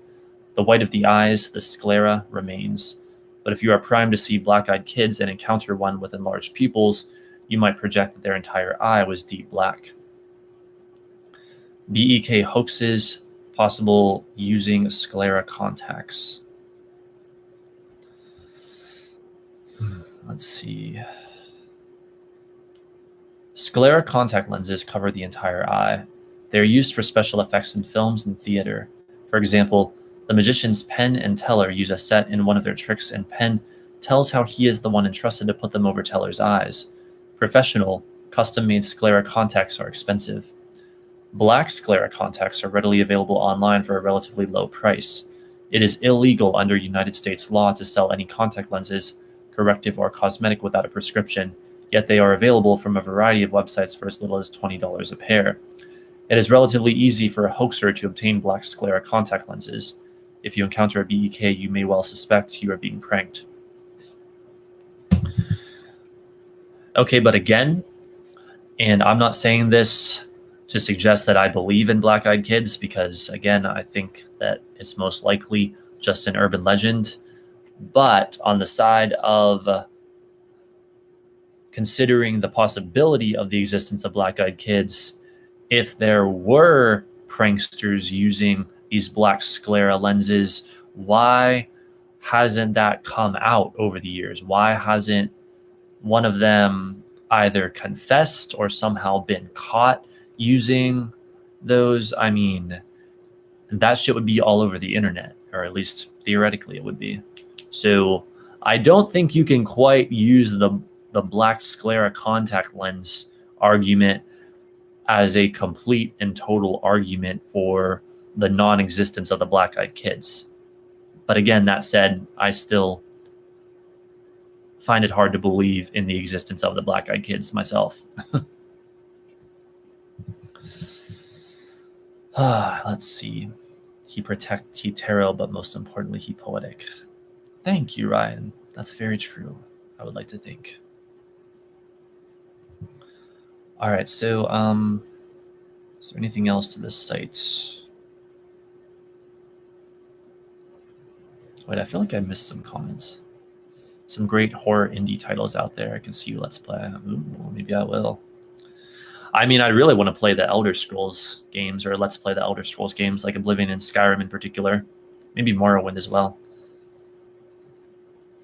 Which I don't have any issue with Morrowind. It's just that I never got to get into that deeply, and I don't really know much about it, sadly.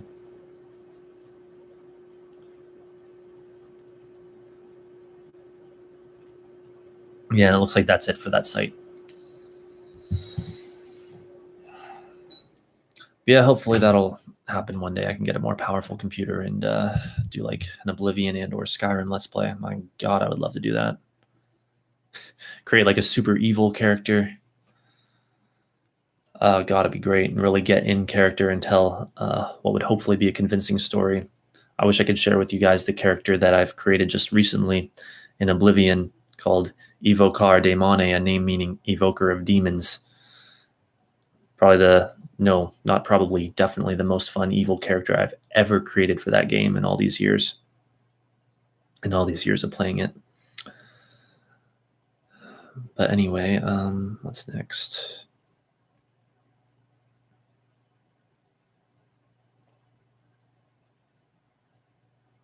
Why aren't it just a prank bro channels using them all the time? Yeah, it's a good question.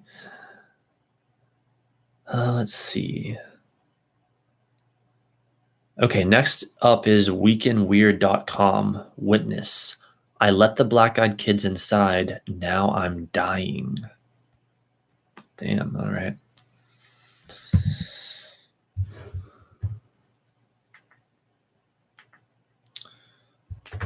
Hang on, give me just one moment. I'm gonna rest my voice a bit. Yeah, I believe I've read this story before as well, and I recall it being quite unsettling.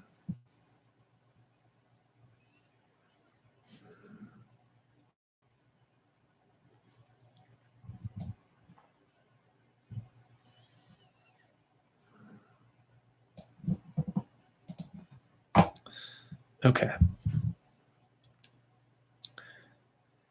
Witness report. I let the black-eyed children into my home, and now I'm slowly dying.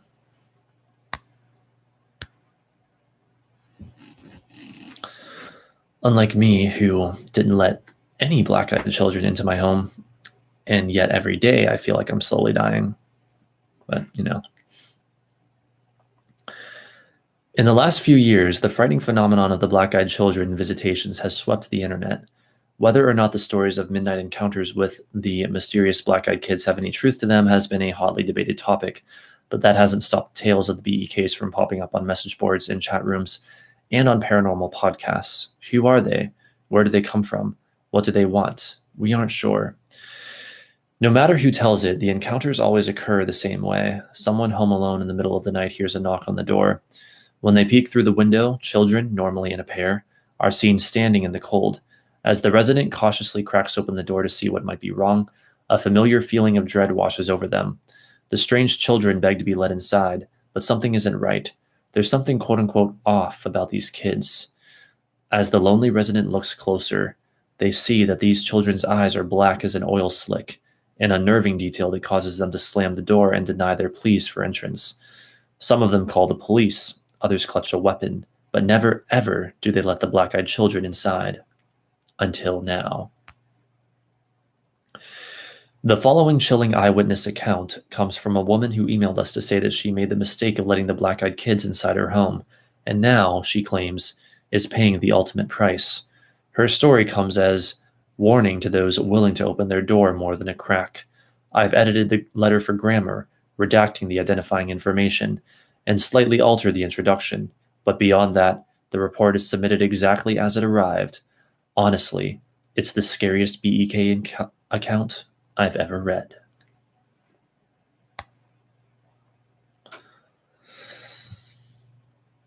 Update October 27th, 2016. More reports of mysterious cancer-related deaths after encounters with BEKs. Wonder if there could be any truth to that. I let the black-eyed children inside my house. Let me start by saying that I know how hard this all will be to believe, but now that things have taken a turn for the worse, I started looking for stories similar to mine and found Weak and Weird. I feel like I should share this story with someone, and your website seems like the right place. I made the mistake of letting the black-eyed kids inside, and now I'm worried that I might die because of it. I hope this will be a warning to everyone who is ever in the position to make the same mistake that I did. I live just outside of a rural town in Vermont.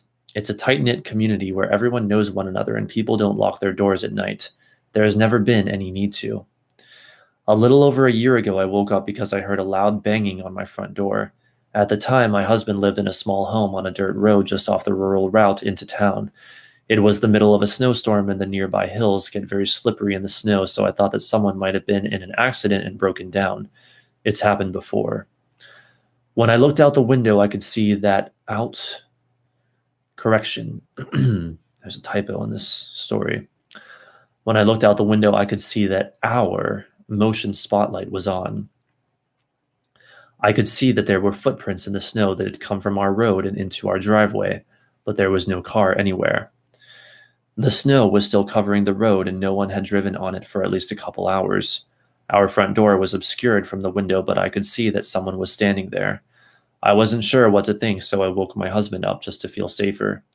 While I was telling him what was going on, the banging on the door started again, and my husband went to answer it while I stood in the hallway. When he opened the door, there were two children standing in the snow looking toward the ground. They were a boy and a girl and could not have been more than 8 years old. They were dressed strangely and had odd haircuts. The girl's hair was very long and straight, and the boy had a dated haircut that looked almost like a bowl cut. They weren't dressed for winter, and my first thought was that they must have been Mennonite children, but as far as I know, there was never a large community of Mennonites near us. Thinking back on it, I know that my normal reaction to seeing children in a snowstorm would have been to rush them inside and bundle them up with some blankets and hot cocoa, but that's not how this felt. The children were very unnerving. They would not make eye contact, and when my husband asked them if everything was okay, they asked if they could come in. My husband looked at me like, "What do I do?" And I asked the kids where their parents were. "They'll be here soon," is all they said.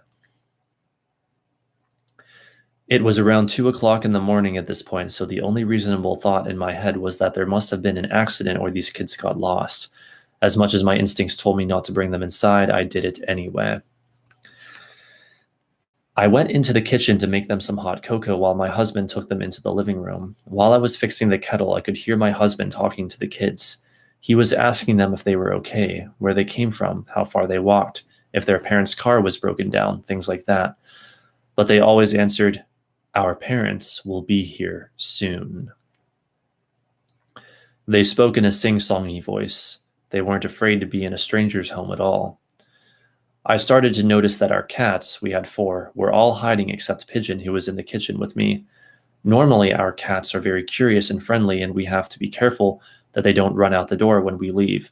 This time, none of them even tried to see who was here, which I thought was very strange.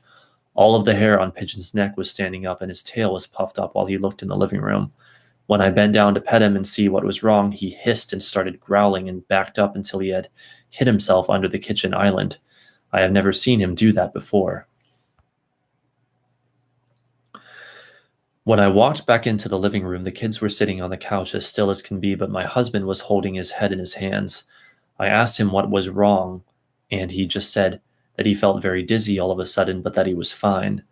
I turned back to the children to give them their cocoa, but when they looked at me, I gasped. It took everything inside of me not to drop the mugs and run away. When they looked at me, their eyes were completely black. They had no whites, just giant black pupils. When they saw that I was scared, they stood up and asked if they could use the bathroom. I tried to be as composed as I could and showed them down the hall. They went into the bathroom together, and I hurried back to my husband to ask him if he had seen their eyes. He had seen them too and said that it looked like his brother's badly bruised eyes after a car accident. We were in the middle of talking about whose children they could be when my husband's nose started to bleed. He'd never had nosebleeds as long as I'd known him. I just knew inside myself that this had something to do with the kids in the bathroom, and I started crying while I ran to get my husband some tissues. That's when the power went out. I heard my husband yell my name from the living room, and as I started to walk back through the hallway, I stopped dead in my tracks. The two children were standing at the end of the hallway. They weren't moving, and I have never been so scared in my whole life. They just stood there in the dark. After what felt like forever, the boy said, "Our parents are here." And they walked to the door, opened it, and walked out, leaving it wide open. My husband jumped up to go close it, and it almost fell over. We looked out the window and saw 2 men standing by a black car idling at the end of our driveway. The men looked like they were wearing black-colored suits and were very tall, at least 6 feet. When my husband waved at them, they just stared at us, got into the car, and drove off. Our power came on about a half an hour later, but nothing was the same after that. Over the next few months, 3 of our cats went missing. We can only assume that they ran away somewhere and never came back, but the worst thing was coming home to find Pigeon in a puddle of blood on the living room floor. He looked like he had been vomiting blood. The vet told us that he had some kind of hemorrhage. After my husband's nosebleeds became a regular occurrence, we went to see the doctor. He didn't know what to make of it other than dry nasal passages, but my husband was diagnosed with an aggressive skin cancer. When the doctor asked us if he used tanning beds, we both thought he was joking, but apparently this kind of melanoma is linked to overuse of indoor tanning. The doctors think he will recover, but don't understand how it got so bad so quickly. My husband has never worked an outdoor job and spends relatively little time in the sun. Since we let the black-eyed kids inside our home, I've also suffered from regular dizzy spells and nosebleeds on a regular basis. I've had other issues which I won't mention here, but trust me when I say that I am suddenly in the worst condition of my life and no one can do anything about it. I know that all of this is because I let the black-eyed children into my home. We've told everyone we could about the strange kids that showed up that night, but no one else saw them, and some laugh at how scared we were of the Mennonite kids. That's in quotes. But we know what we saw. I wish my husband had never opened the door. Feel free to publish this as a warning to others about the black-eyed kids. My advice would be to lock your doors, call the police, and wait for morning. Don't make the same mistake that I did. And that appears to be the end of that story, and then it goes back to the author of the website's comments, I guess. As I said, it's the most frightening report of the black-eyed kids I've personally read, and the first one I'm aware of that covers what happens to those unfortunate souls who let them in. Still, the story leaves us with more questions than answers. Who or where the tall men... Oh, I see what it's supposed to say. Jeez, these typos. Who were the tall men that came to pick them up? Why were the cats so afraid of these children? Were they truly to blame for nosebleeds and cancer? Two interesting things that stand out immediately are the obvious resemblance of the tall men in dark suits to the notorious Men in Black encounters. Second, the skin cancer diagnosis seems reminiscent of the radiation burns or moon burn syndrome commonly suffered by UFO witnesses.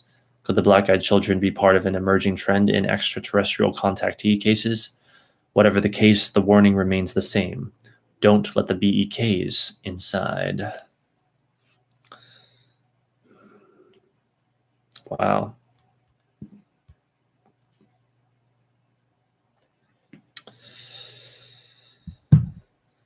And I'm sure it may be disturbing to some animal lovers out there to hear the stuff about the animals in that story, but again, who knows if that story even took place?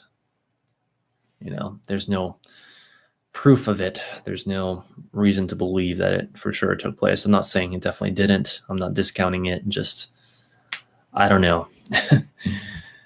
The evidence, if there even is anything that could be called evidence for black-eyed children so far, there just isn't that much of it, and it's not that convincing. So anyway, let's see what else we have here. You know what we should do sometime? We should do a stream where we read stories of people who have used a Ouija board where it has gone wrong. So I've read those before, and that's some very scary and interesting stuff, believe me.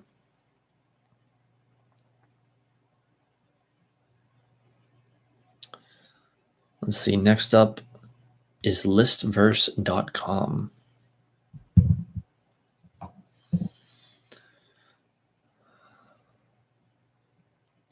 See, I'm reading the chat. So Rebecca, you were able to join the group. That's good. I had a few of my horror narrator friends to join. Hope that's okay. Oh, cool. Sounds good to me. Again, this is more like this is more you guys' group than it is like mine, because I don't go on there and actually manage it. So feel free to do with it what you will, I guess.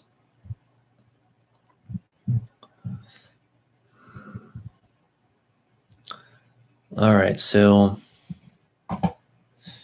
my mouth is getting a bit dry, but I'm only here for another 13 minutes or so I'm going to try to finish it up. And then if by some miracle later on I have energy in the very late night hours, I may come back for more, but who knows if I will or not.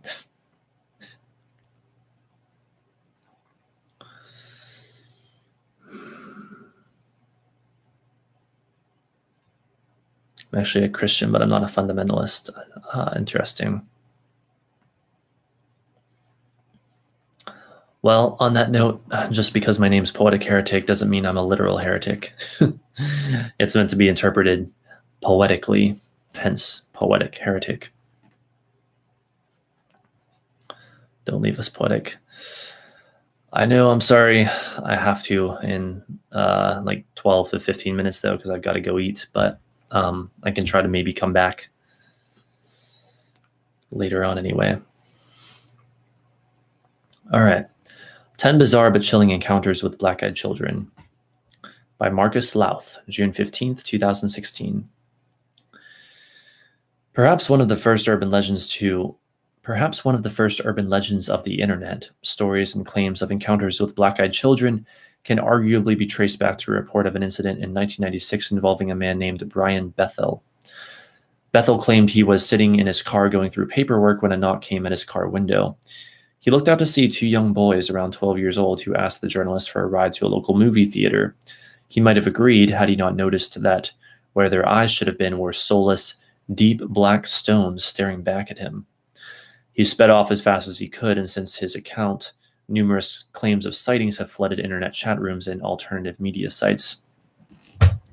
While most, probably rightly, put these reports down to mistaken copycat sightings or out-and-out hoaxes, some have investigated deeper, and several sightings predate Bethel's by decades. Whether they're ghosts, demons, aliens, or simply the product of people's overactive imaginations, the stories are all interesting and equally chilling. Here are 10 of them, and if you hear a knock at your door while reading these, maybe think twice before opening it.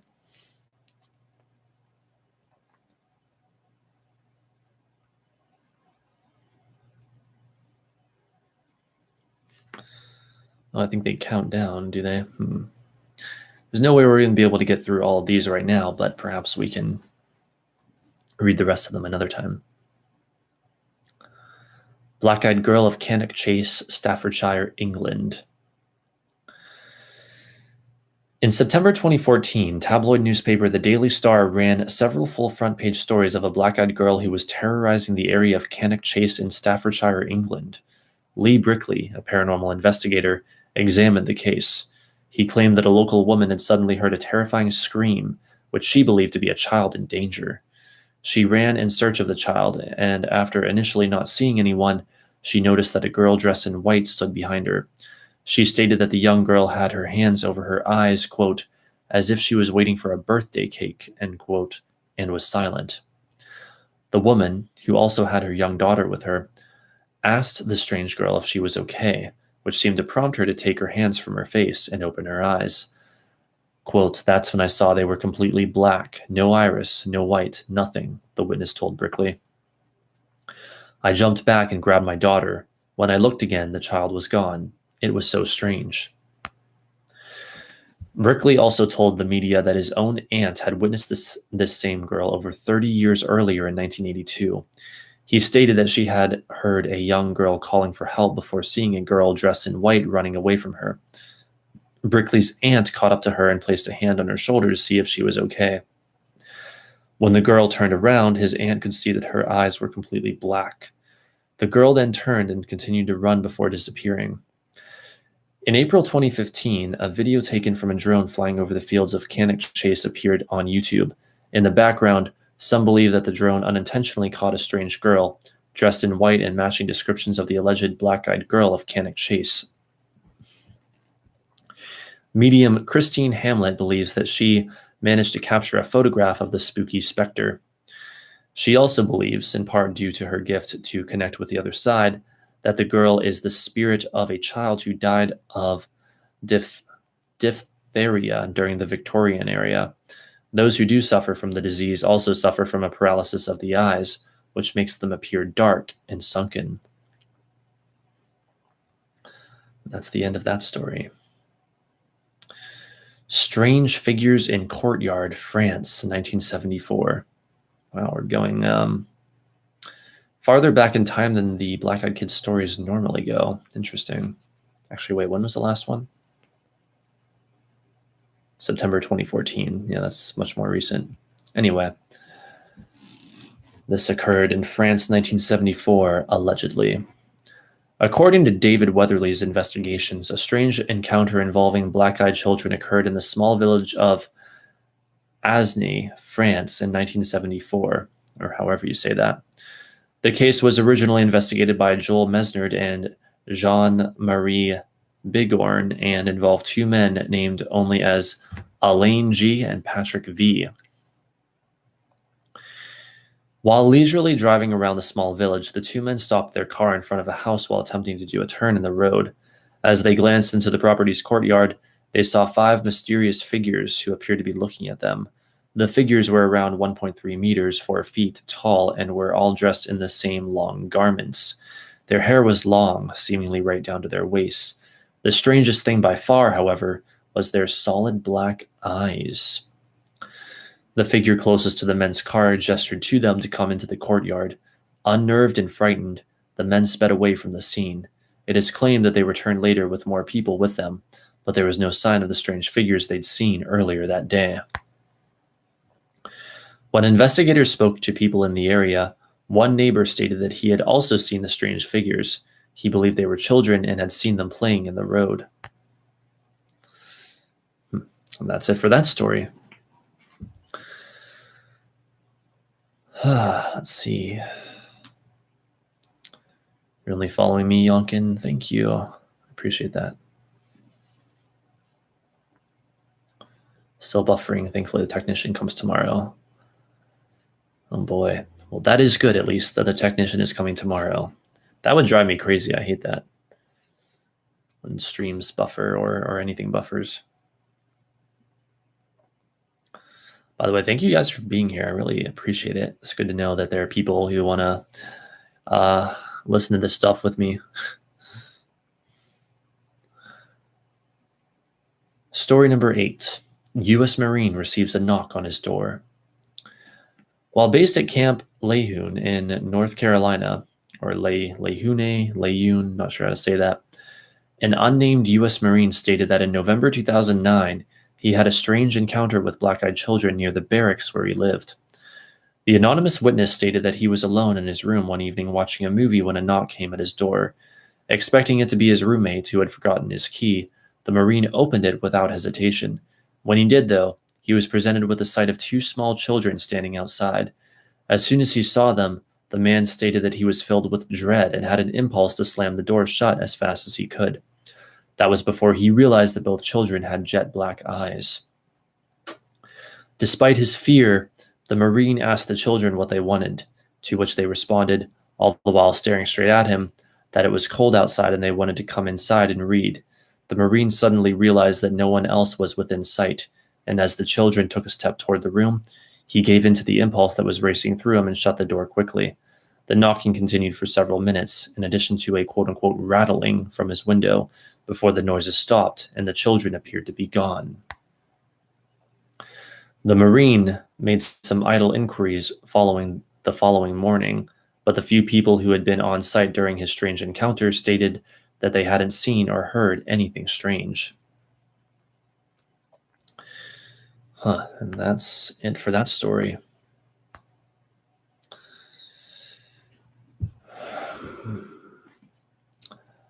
Next up, story number 7, The Strange Tale of Carrie Kisner, North Carolina.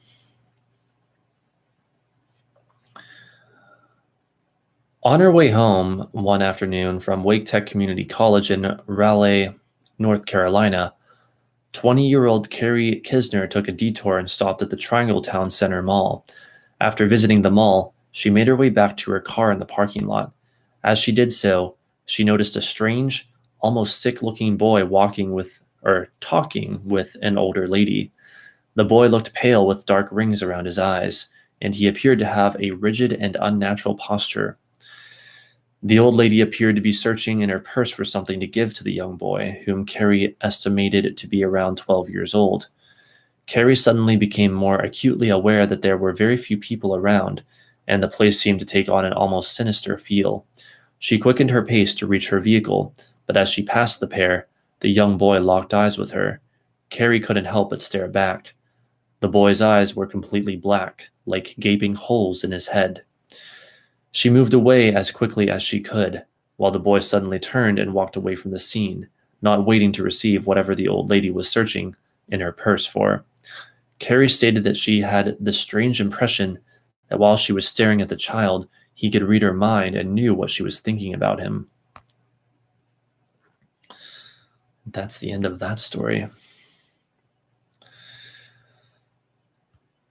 All right, well, you guys, I only have 2 minutes left until I have to leave to go make and eat my lunch, so I guess that's where we have to wrap it up.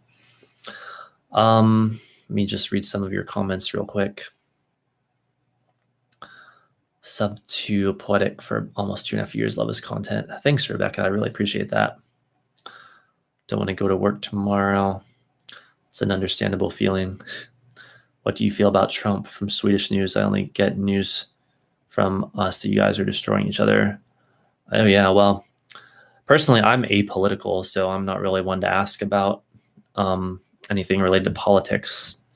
But I am a spiritual person, and I can tell you from my spiritual perspective that Trump appears to have a lot of trauma, which has its advantages and disadvantages. The more trauma you have, the more you know what you want, and it can often make someone fight for success. But well, I guess I don't have time to get deep into it now, but I'm certainly I may be apolitical, but I know enough to not be an advocate of Trump. I will say that. But I'm just not into that stuff. It's not like I'm hugely against him. You know, I don't really believe in pushing against, generally speaking. So I don't get into all that. But for those who feel like they want to participate in politics, then I think that they should, and I encourage it. And I encourage people to make up their own minds, But for me, I'm not into politics, and I don't even really see politics as a viable vehicle for creating real change. In fact, if you want the honest truth, I believe that real change begins within each and every individual. And you can pass all the laws in the world, but nothing is going to change the way people are within. So that's my opinion. That is as political as it's going to get, I guess. 6 days off and sick for all of it. Oh no, that's terrible, Ryan. I hope you feel better. Let's see.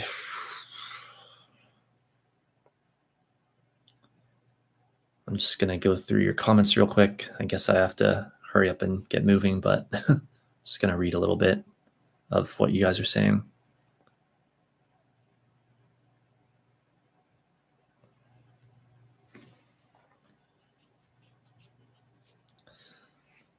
My opinion is businessmen get things done, politicians lie, not all of them, but a lot. It's an interesting perspective. Yeah. But all right, so here's the deal. I probably won't be able to come back tonight because I'm probably going to get way too tired, sadly. Otherwise, I would do these streams like almost every day. But if by some chance I can come back in like a couple hours or whatever, I will do another kind of stream. Otherwise, you'll most likely see me again on Saturday as usual. So what I wanted to do tonight on that note is a live tarot reading stream again, because I haven't done one of those in a while. So I'm thinking I'll try to do maybe that on Saturday. That'll have to most likely be pushed to Saturday. I'm not going to do it super late at night because not many people are awake at that time. Which, by the way, Rebecca, I do recall, I still owe you a tarot reading that you paid for a while back, but that didn't work out. So whenever I'm doing one of those streams and you're able to, if you want, you can pop in and I'll give you that tarot reading that I still owe you. So haven't forgotten about that. Just saying. Other than that, of course, maybe on Saturday we can do another kind of stream as well, perhaps. Then I'll be back on Monday as usual with a Seth stream, analyzing more of the unknown reality, and then back on Wednesday as usual with whatever we end up talking about then, probably more paranormal stuff. So thanks again for being here. Like, I really appreciate the support. Like, this is like, I don't believe in trying to like make a job out of YouTube or anything, but if I did have like, what I do or whatever, this would be it, I guess. I just follow my excitement to the best of my ability with absolutely zero expectation on what I think the outcome ought to be. But that has led me to live streaming. And so I guess this is what I do. So thanks so much for the support. I really appreciate it. And, I'll be back either in 3 days or in a couple of hours, depending on how things go. So thanks again, and I hope to see you next time. Bye for now.